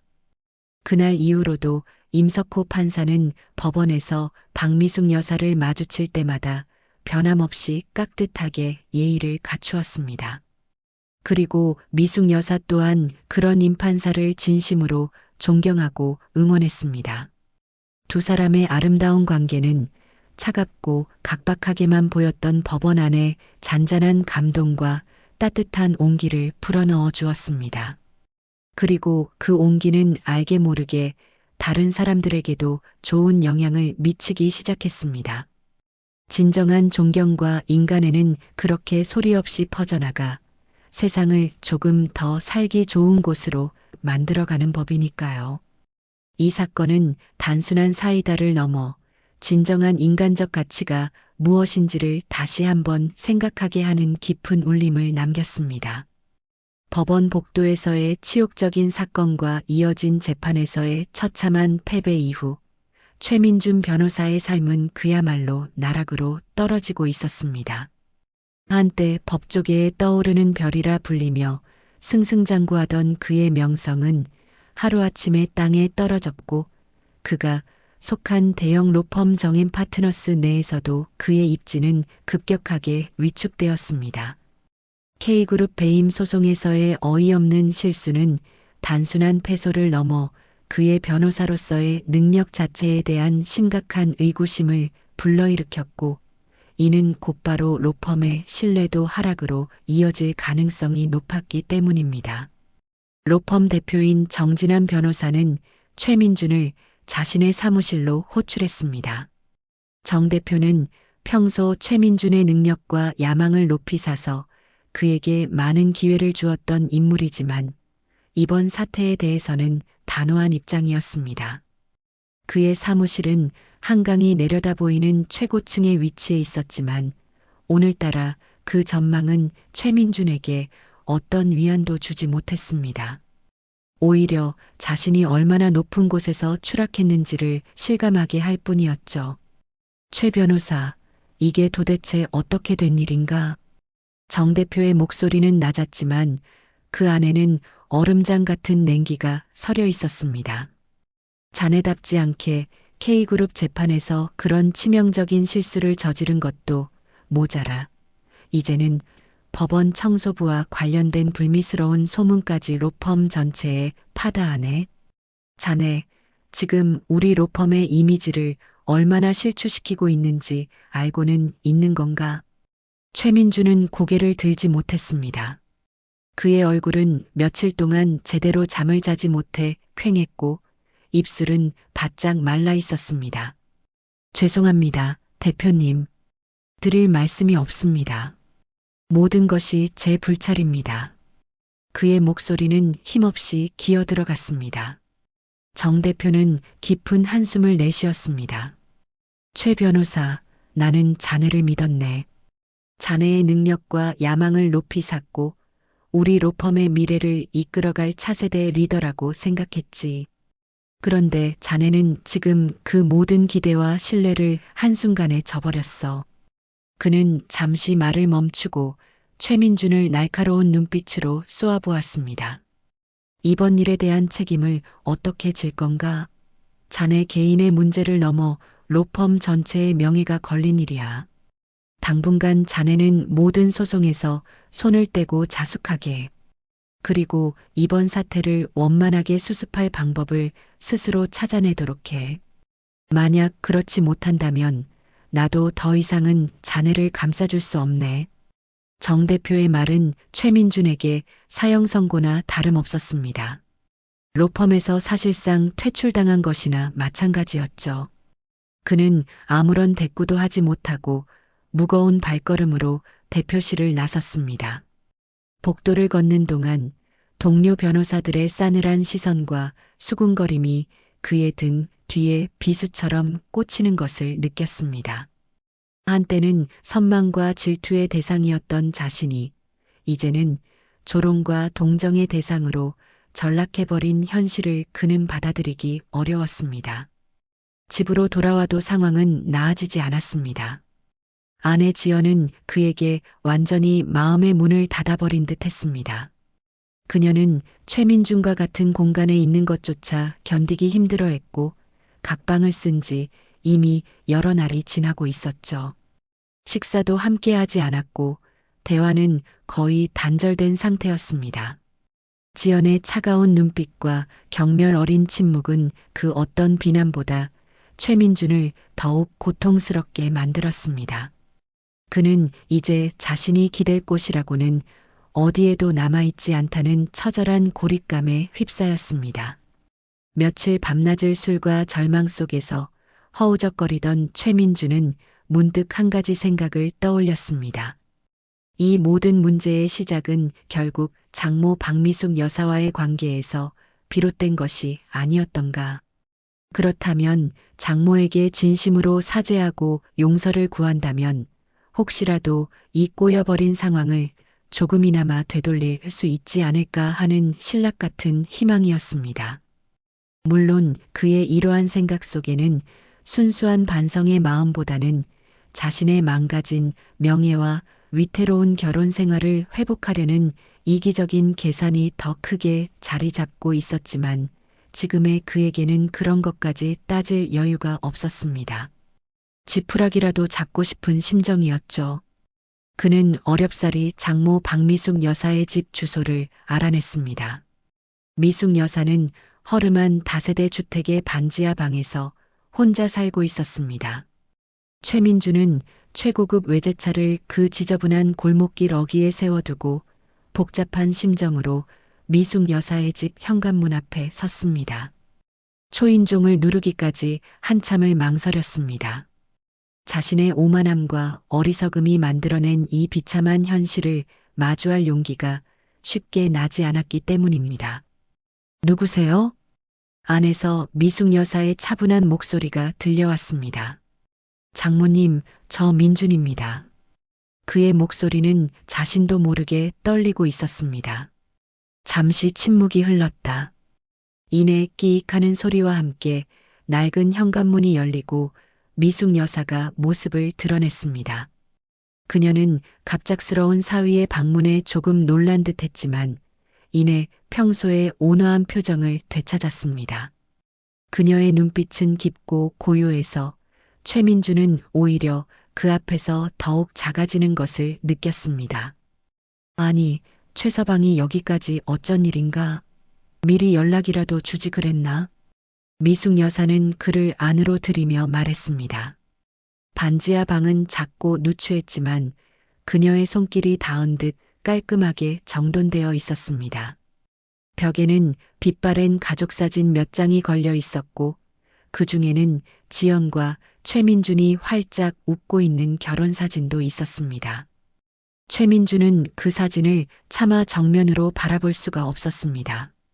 미숙 여사는 최민준에게 따뜻한 보리차 한 잔을 건넸습니다. 그는 떨리는 손으로 찻잔을 받아들었지만 차마 마시지는 못하고 그저 만지작거리기만 했습니다. 어색하고 무거운 침묵이 한동안 방 안을 감돌았습니다. 마침내 최민준이 어렵게 입을 열었습니다. 장모님, 제가 장모님께 정말 큰 죄를 지었습니다. 그는 자리에서 일어나 미숙 여사 앞에 무릎을 꿇었습니다. 제가 그동안 너무 오만했고 어리석었습니다. 장모님의 깊으신 마음도 헤아리지 못하고 해서는 안 될 말과 행동으로 장모님께 씻을 수 없는 상처를 드렸습니다. 정말 죄송합니다, 장모님. 부디 저를 용서해 주십시오. 그의 목소리는 눈물에 젖어 있었고 그의 어깨는 가늘게 떨리고 있었습니다. 그는 진심으로 뉘우치는 듯 보였지만 그의 눈빛 깊은 곳에서는 여전히 절박함과 불안감이 뒤섞여 있었습니다. 미숙 여사는 무릎 꿇은 사위를 한동안 말없이 내려다보았습니다. 그녀의 얼굴에는 어떤 분노나 원망의 기색도 찾아볼 수 없었습니다. 그저 깊은 슬픔과 안타까움만이 잔잔하게 어려 있을 뿐이었죠. 그녀는 최민준의 어깨를 잡아 일으켜 세우며 나지막이 말했습니다. 최서방, 우선 일어나게 해. 자네가 이렇게까지 할 줄은 몰랐네. 그녀는 최민준을 다시 자리에 앉히고는 그의 맞은편에 조용히 앉았습니다. 자네가 나에게 한 행동들 솔직히 말해서 처음에는 정말 원망스럽고 가슴이 아팠다네. 내 평생 그런 모욕감은 처음 느껴봤으니까. 하지만 시간이 지나면서 자네를 이해해 보려고도 노력했네. 자네도 나름대로 세상살이가 힘들고 스트레스가 많았겠지. 그래서 나에게 그런 실수를 한 것이라고 그렇게 생각하려고 애썼다네. 미숙 여사의 목소리는 담담했지만 그 안에는 깊은 슬픔과 용서의 마음이 함께 담겨 있었습니다. 최민주는 그런 장모의 모습에 더욱더 고개를 숙일 수밖에 없었습니다. 하지만 최서방 미숙 여사는 말을 이었습니다. 그녀의 목소리는 이전보다 조금 더 단호해져 있었습니다. 용서라는 것은 그렇게 쉬운 일이 아닐세. 특히나 자네가 나에게 준 상처는 나 개인의 아픔을 넘어 우리 지연이에게도 큰 상처를 남겼네. 자네는 나에게 용서를 구하기 전에 먼저 지연이의 상처받은 마음부터 헤아리고 진심으로 사과해야 할 걸세. 그리고 진정한 용서는 말로만 이루어지는 것이 아니야. 자네가 앞으로 어떻게 행동하고 변화하는 모습을 보이느냐에 달려있다고 생각하네. 미숙 여사는 자리에서 일어나 창가로 다가가 밖을 내다보았습니다. 어두컴컴한 반지하 방 창문 너머로 희미한 햇살 한 줄기가 스며들어오고 있었습니다. 나는 자네를 용서할 준비가 되어 있네. 하지만 그것은 자네가 진심으로 뉘우치고 새로운 사람으로 거듭나겠다는 의지를 보여줄 때 가능한 일일 걸세. 자네가 진정으로 반성하고 있다면 그 마음을 행동으로 보여주게 해. 지연이에게도 그리고 세상 사람들에게도 말일세. 최민주는 장모의 말을 듣는 동안 아무런 대답도 하지 못했습니다. 그녀의 말 한마디 한마디가 그의 가슴을 후벼 파는 듯 했지만 그 어떤 변명도 할 수 없었습니다. 그는 자신이 얼마나 어리석고 이기적인 인간이었는지를 뼈저리게 깨닫고 있었습니다. 그가 원했던 것은 장모의 값싼 용서를 통해 자신의 위기를 모면하는 것이었지만 장모는 그보다 훨씬 더 깊고 근본적인 성찰과 변화를 요구하고 있었습니다. 박미숙 여사의 집을 나온 최민준의 마음은 더욱 복잡하고 무거워졌습니다. 장모에게 무릎 꿇고 사죄까지 했지만 기대했던 만큼의 후련함이나 문제 해결의 실마리는 찾을 수 없었기 때문입니다. 오히려 진정한 반성과 변화를 요구하는 장모의 말은 그에게 또 다른 압박감으로 다가왔습니다. 하지만 그는 이대로 주저앉을 수 없었습니다. 어떻게든 아내 지연의 마음을 돌려야만 했습니다. 그는 곧장 지연에게 전화를 걸어 만나자고 했습니다. 지연은 처음에는 냉담한 반응을 보였지만 그가 장모님을 만나 뵙고 왔다는 말에 마지못해 집 근처 카페에서 만나기로 약속했습니다. 카페에 먼저 도착한 최민주는 초조하게 지연을 기다렸습니다. 며칠 만에 마주한 지연의 얼굴은 여전히 차갑고 굳어 있었지만 어딘지 모르게 슬픔과 피로감이 깊게 배어 있는 듯 보였습니다. 어머니 만나 뵙고 왔다면서요. 무슨 이야기 하셨어요? 지연이 먼저 입을 열었습니다. 그녀의 목소리는 건조하고 사무적이었습니다.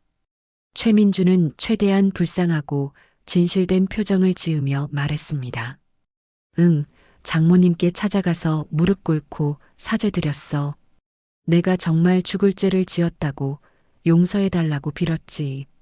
장모님께서도 처음에는 많이 속상해 하셨지만 그래도 내 진심을 알아주셨는지 나중에는 용서해 주시겠다고 말씀하셨어.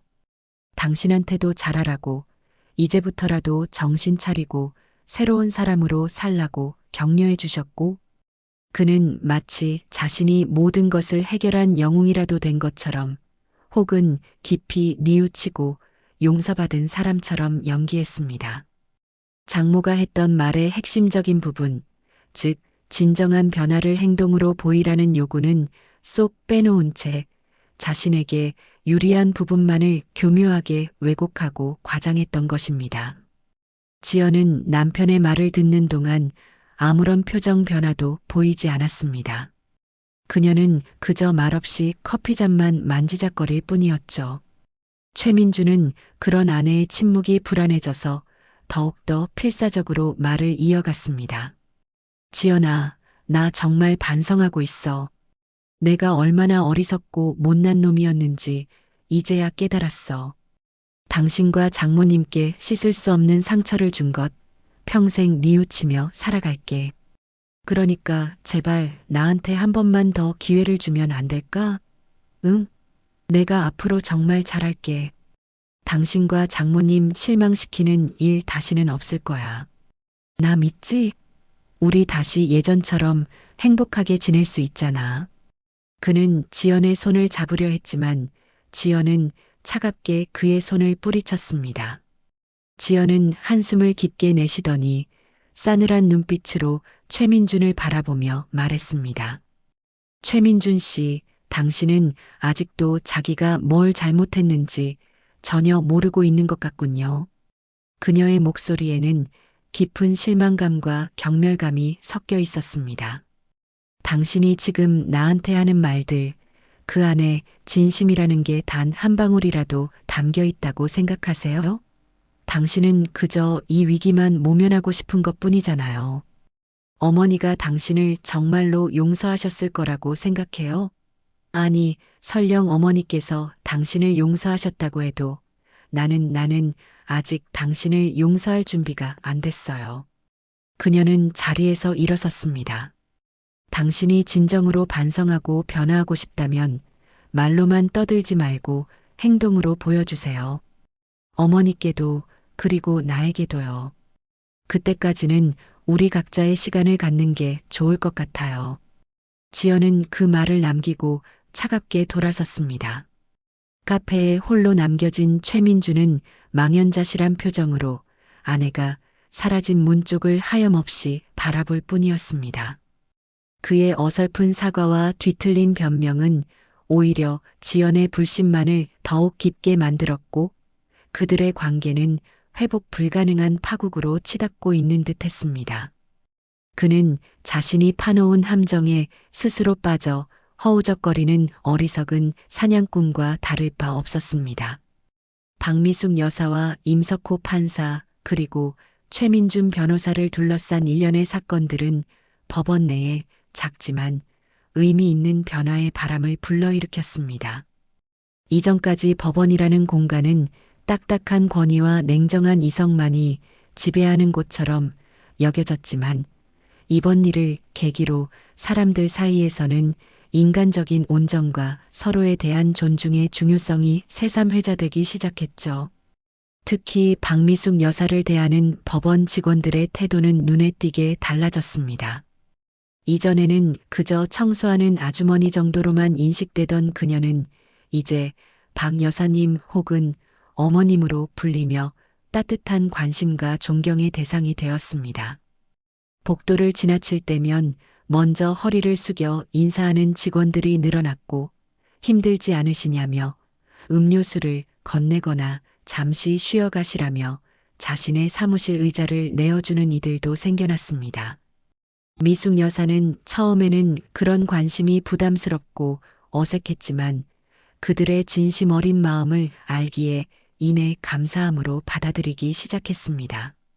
그녀는 여전히 자신의 본분을 잊지 않고 묵묵히 청소 일을 계속했지만 이전보다 훨씬 더 밝고 활기찬 모습으로 법원 구석구석을 누볐습니다. 그녀의 얼굴에는 잔잔한 미소가 떠나지 않았고 그 미소는 주변 사람들에게도 긍정적인 에너지를 전달하는 듯 했습니다. 임석호 판사 역시 변함없이 박미숙 여사에게 깍듯한 예의를 갖추었습니다. 그는 복도에서 미숙 여사를 마주칠 때면 하던 일을 멈추고 다가가 안부를 물었고 가끔은 자신의 집무실로 초대해 따뜻한 차를 대접하며 세상 돌아가는 이야기를 나누기도 했습니다. 그럴 때면 임 판사는 미숙 여사에게서 평범한 삶 속에 담긴 깊은 지혜와 통찰을 배우곤 했고 미숙 여사는 임 판사의 겸손하고 정의로운 모습에서 큰 위안과 희망을 얻었습니다.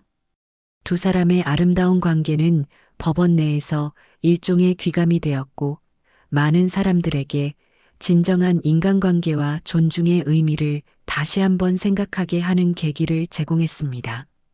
어떤 이들은 임 판사와 박 여사의 숨겨진 인연에 대해 궁금해하며 여러 가지 추측을 내놓기도 했지만 그보다는 두 사람이 보여주는 순수한 인간의 자체에 더 큰 감동을 받는 분위기였습니다.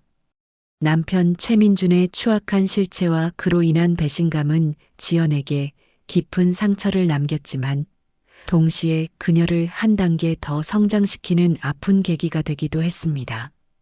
그녀는 처음 며칠 동안은 방 안에 틀어박혀 하염없이 눈물만 흘리며 절망했지만 언제까지고 그렇게 주저앉아 있을 수만은 없다는 것을 깨달았습니다. 그녀는 어머니 박미숙 여사가 평생을 홀로 자신을 키우며 보여주었던 강인한 삶의 태도를 떠올렸고 자신도 더 이상 나약한 존재로 머물러 있어서는 안 된다고 다짐했습니다. 지연은 최민준과의 관계를 어떻게 정리해야 할지 깊이 고민하기 시작했습니다. 그에 대한 사랑과 믿음은 이미 산산조각 나버렸지만 결혼이라는 현실적인 문제와 그동안 함께 했던 시간들 때문에 쉽게 결정을 내리기가 어려웠습니다. 그녀는 혼자만의 시간을 가지며 자신의 마음을 찬찬히 들여다보았습니다. 무엇이 자신을 그토록 고통스럽게 하는지, 앞으로 어떤 삶을 살고 싶은지, 그리고 진정한 행복은 어디에 있는지에 대해 끊임없이 자문했습니다. 그 과정에서 그녀는 자신이 그동안 남편의 화려한 배경과 사회적 성공에 얼마나 의존하며 살아왔는지, 그리고 정작 자기 자신의 목소리를 내는 데에는 얼마나 소홀했는지를 깨닫게 되었습니다. 그녀는 어머니 미숙 여사를 찾아가 자신의 고민을 솔직하게 털어놓았습니다. 미숙 여사는 딸의 이야기를 묵묵히 들어주며 어떤 강요나 충고도 하지 않았습니다. 그저 딸의 선택을 존중하고 지지하겠다는 따뜻한 믿음만을 보여주었죠. 어머니와의 대화를 통해 지연은 큰 위로와 용기를 얻었고 마침내 자신의 삶을 스스로 결정하고 책임지겠다는 결심을 굳히게 되었습니다. 그녀는 최민준에게 당분간 별거할 것을 제안했습니다. 최민준은 처음에는 완강히 반대하며 매달렸지만 지연의 단호한 태도에 결국 동의할 수밖에 없었습니다. 지연은 결혼 후 처음으로 혼자만의 공간을 갖게 되었고 그곳에서 조용히 자신을 돌아보며 새로운 삶을 계획하기 시작했습니다. 그녀는 다시 그림을 그리고 싶다는 오랜 꿈을 떠올렸고 작은 화실이라도 얻어 작품 활동을 시작해볼까 하는 생각도 했습니다. 물론 당장의 현실은 막막했지만 그녀의 마음속에는 이전에는 느껴보지 못했던 어떤 해방감과 함께 새로운 희망이 조금씩 피어나고 있었습니다. 그녀는 이제 더 이상 누군가의 아내나 며느리가 아닌 온전한 자기 자신으로서의 삶을 향해 한 걸음씩 나아가고 있었던 것입니다. 아내 지연마저 등을 돌리자 최민준은 그야말로 사면초가의 상황에 놓였습니다.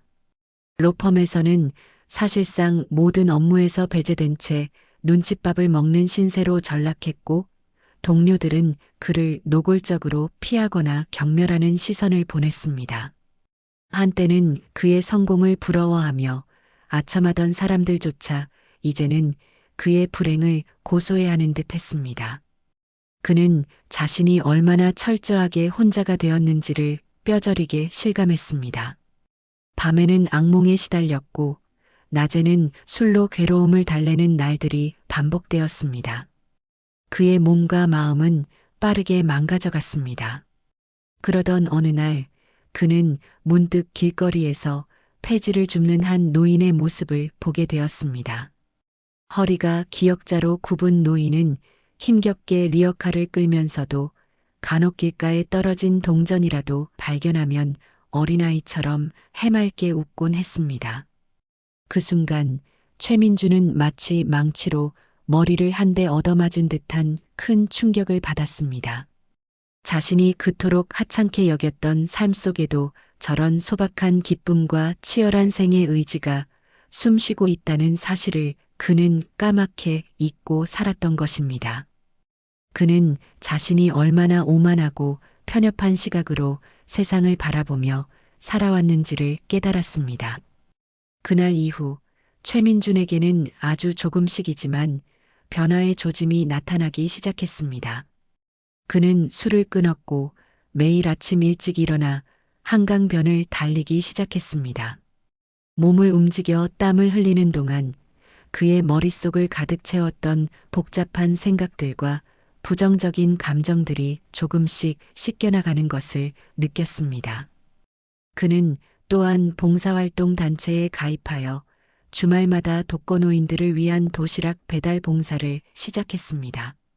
처음에는 어색하고 힘들었지만 작은 도움에도 진심으로 고마워하는 어르신들의 모습을 보면서 그는 이전에는 느껴보지 못했던 어떤 따뜻한 보람과 인간적인 유대감을 경험하게 되었습니다. 물론 그의 이러한 변화가 하루아침에 이루어진 것은 아니었습니다. 여전히 그의 마음속 깊은 곳에는 과거의 오만함과 이기심의 잔재가 남아 있었고 문득문득 절망감과 자기 연민에 휩싸이기도 했습니다. 하지만 그는 이제 예전처럼 쉽게 좌절하거나 현실을 외면하려 하지 않았습니다. 대신 자신의 잘못을 정면으로 마주하고 그것을 극복하기 위해 노력하는 법을 아주 조금씩 배워나가고 있었습니다. 그는 지연에게 가끔씩 짧은 안부 문자를 보냈지만 예전처럼 매달리거나 자신의 변화를 강요하지는 않았습니다. 그저 묵묵히 자신의 자리에서 자신이 할 수 있는 최선을 다하며 언젠가 그녀가 자신의 진심을 알아줄 날이 오기를 기다릴 뿐이었습니다. 그의 이러한 변화가 진정한 것인지 아니면 또 다른 위기 모면을 위한 연기인지는 아직 아무도 알 수 없었습니다. 하지만 분명한 것은 그가 인생의 가장 밑바닥에서 아주 중요한 무언가를 배우고 있다는 사실이었습니다. 그것은 바로 진정한 겸손과 타인에 대한 존중이었습니다. 시간이 흘러 계절이 바뀌고 가을의 문턱에 들어섰을 무렵이었습니다. 박미숙 여사의 생신이 다가왔고 지연은 어머니를 위해 작은 생신상을 차리기로 했습니다. 그녀는 최민준에게도 조심스럽게 연락하여 함께 식사할 것을 제안했습니다. 최민준과의 관계를 완전히 정리한 것은 아니었지만 그동안 그가 보여준 작은 변화의 노력들을 애써 외면하고 싶지는 않았기 때문입니다. 또한 어머니 역시 사위가 완전히 불행해지는 것을 원하지는 않을 것이라는 생각도 들었습니다. 약속한 날 저녁 최민주는 조금은 긴장되고 어색한 모습으로 지연의 작은 아파트 현관에 섰습니다. 그의 손에는 소박하지만 정성스럽게 포장된 작은 선물 상자와 꽃다발이 들려 있었습니다. 그는 예전처럼 값비싸고 화려한 선물로 자신의 부를 과시하려 하지 않았습니다. 대신 미숙 여사가 평소 좋아하던 따뜻한 색감의 스카프와 그녀의 건강을 생각한 홍삼 세트를 준비했습니다. 식사 자리의 분위기는 처음에는 다소 어색하고 서먹했지만 시간이 지나면서 조금씩 부드러워졌습니다. 미숙 여사는 사위의 변화된 모습을 지켜보며 간간히 따뜻한 격려의 말을 건넸고 지연 역시 이전처럼 날카롭게 대하기보다는 차분하고 편안하게 그를 대하려 노력했습니다. 최민주는 예전처럼 말을 많이 하거나 자신을 내세우려 하지 않았습니다. 대신 조용히 음식을 먹으며 두 사람의 이야기에 귀를 기울였고 가끔씩 진심 어린 표정으로 미소를 지어 보이기도 했습니다. 그의 얼굴에는 이전의 오만함 대신 어떤 겸허함과 진중함이 엿보였습니다.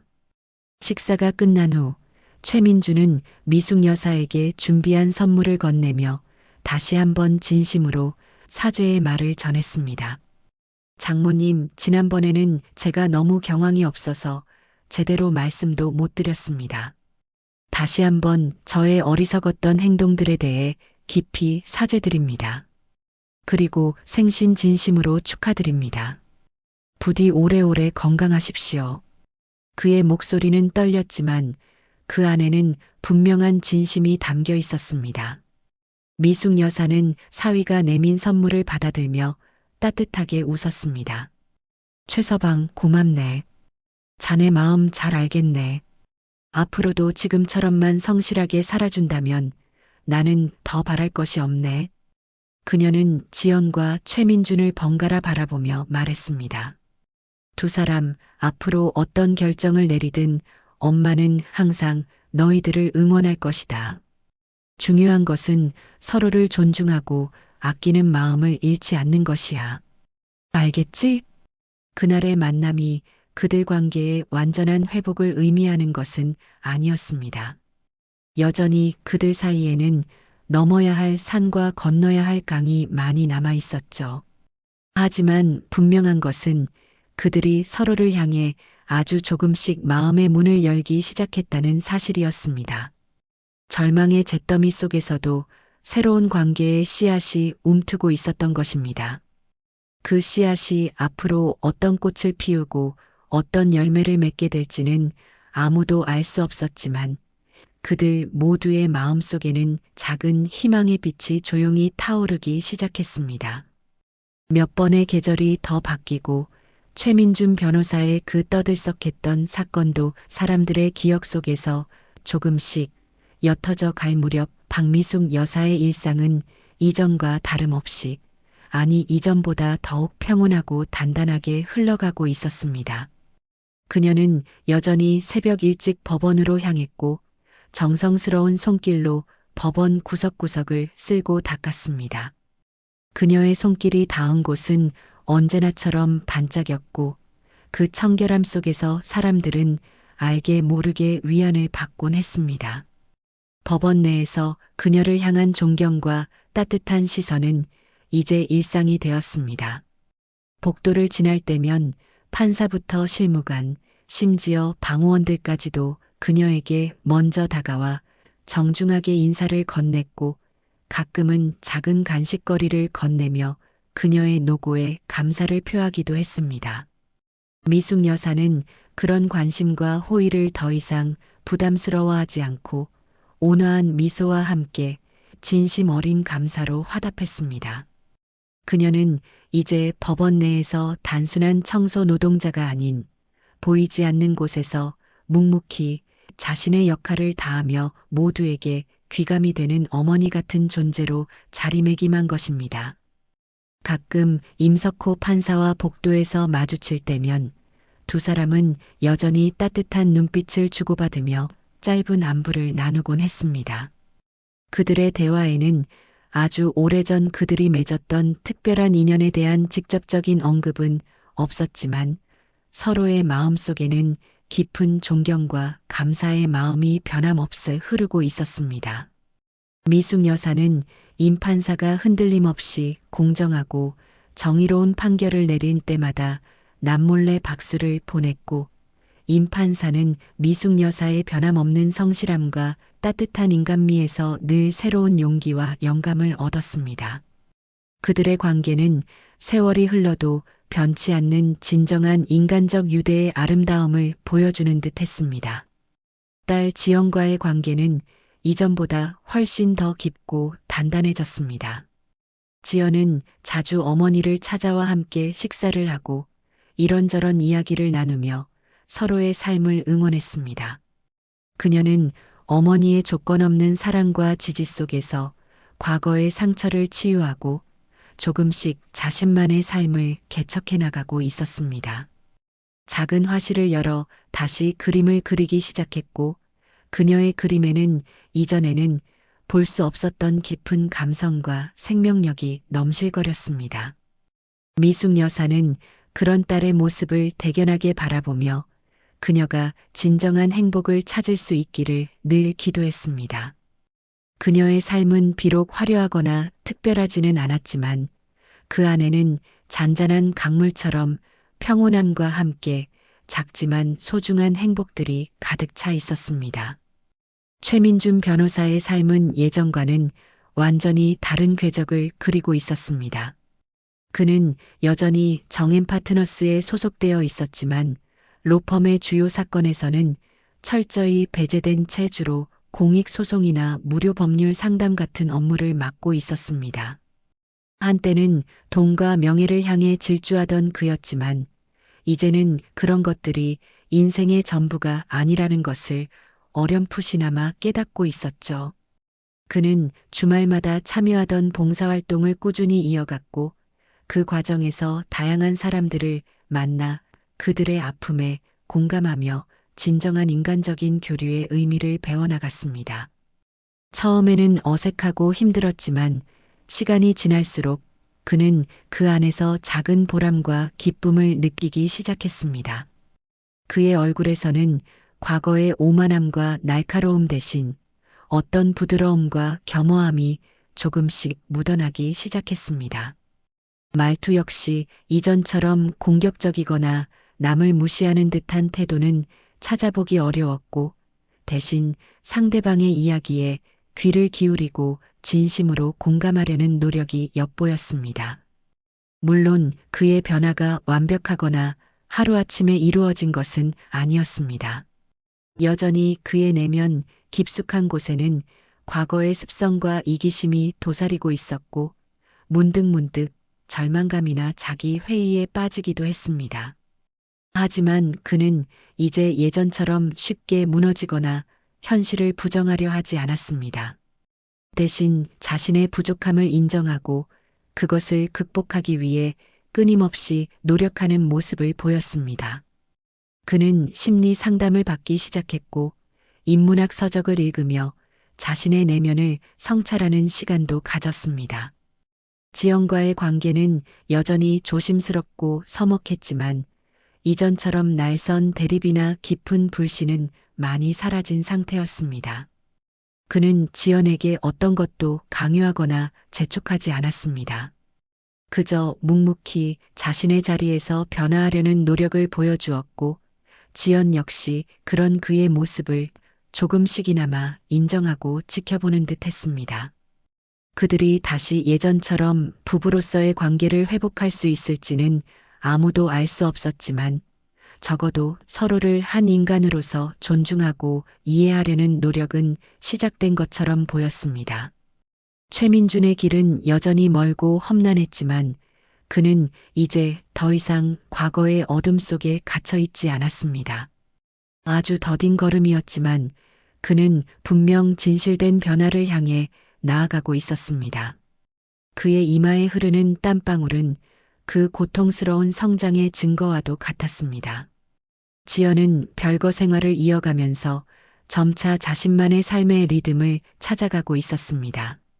작은 화실에서 그림에 몰두하는 시간은 그녀에게 큰 위안과 함께 새로운 가능성을 열어주었습니다. 그녀의 그림은 점차 입소문을 타기 시작했고 작은 전시회에 초대받기도 하면서 화가로서의 입지를 조금씩 다져나가고 있었습니다. 그녀는 더 이상 최민준의 아내로서가 아니라 독립된 예술가 최지연으로서 세상과 소통하고 있었습니다. 최민준과의 관계에 대해서는 여전히 신중한 입장이었습니다. 그가 변하려 노력하고 있다는 것은 알고 있었지만 과거의 상처가 너무나도 깊었기에 쉽게 마음을 열기가 어려웠습니다. 그녀는 시간을 두고 천천히 그를 지켜보며 그의 변화가 진정한 것인지 아니면 일시적인 것인지를 판단하려 했습니다. 그녀에게 중요한 것은 그가 다시 예전의 화려한 변호사로 돌아가는 것이 아니라 진정으로 타인을 존중하고 사랑할 줄 아는 따뜻한 인간으로 거듭나는 것이었습니다. 어느 날 지연은 어머니 미숙 여사와 함께 저녁 식사를 하던 중 조심스럽게 자신의 속마음을 털어놓았습니다. 엄마, 민준 씨가 요즘 많이 변하려고 노력하는 것 같아요. 예전 같으면 상상도 못할 일들을 하고 있고요. 하지만 아직도 잘 모르겠어요. 그 사람을 다시 믿을 수 있을지, 우리가 다시 예전처럼 함께할 수 있을지 말이에요. 미숙 여사는 딸의 손을 따뜻하게 잡아주며 말했습니다. 지연아, 엄마는 너가 어떤 결정을 내리든 항상 내 편이란다. 중요한 것은 내 마음이 정말로 원하는 것이 무엇인지, 그리고 너가 진정으로 행복해질 수 있는 길이 어떤 것인지를 찾는 것이야. 다른 사람의 시선이나 과거의 기억에 얽매일 필요는 없단다. 충분히 고민하고 내 마음의 소리에 귀를 기울여 보렴. 그러면 분명 올바른 답을 찾을 수 있을 게다. 어머니의 따뜻한 격려에 지연은 다시 한번 용기를 얻었습니다. 그녀는 당장 어떤 결론을 내리기보다는 자신과 최민준 모두에게 충분한 시간을 주기로 했습니다. 어쩌면 그들의 관계는 다시 회복될 수도 있고 아니면 각자의 길을 가게 될 수도 있을 것입니다. 하지만 어떤 결과가 나오든 그녀는 이제 더 이상 과거의 상처에 얽매여 좌절하지 않을 것이라는 확신이 들었습니다. 그녀의 눈앞에는 새로운 삶의 지평이 활짝 열려 있었고 그녀는 그 길을 향해 당당하게 나아갈 준비가 되어 있었습니다. 시간이 흘러 법원 복도에서 벌어졌던 그 한바탕의 소동은 이제 하나의 전설처럼 사람들의 입에 오르내렸습니다. 사람들은 그 이야기를 통해 진정한 인간 존중의 의미와 오만함의 어리석음, 그리고 따뜻한 인간의 힘을 다시 한번 되새기곤 했습니다. 임석호 판사는 여전히 법원 내에서 가장 존경받는 법관으로서 정의롭고 공정한 판결을 내리며 많은 이들에게 귀감이 되었고 그의 곁에는 늘 묵묵히 법원을 빛내는 박미숙 여사의 그림자가 함께했습니다. 최민준 변호사는 여전히 더디지만 꾸준한 변화의 과정을 겪고 있었습니다.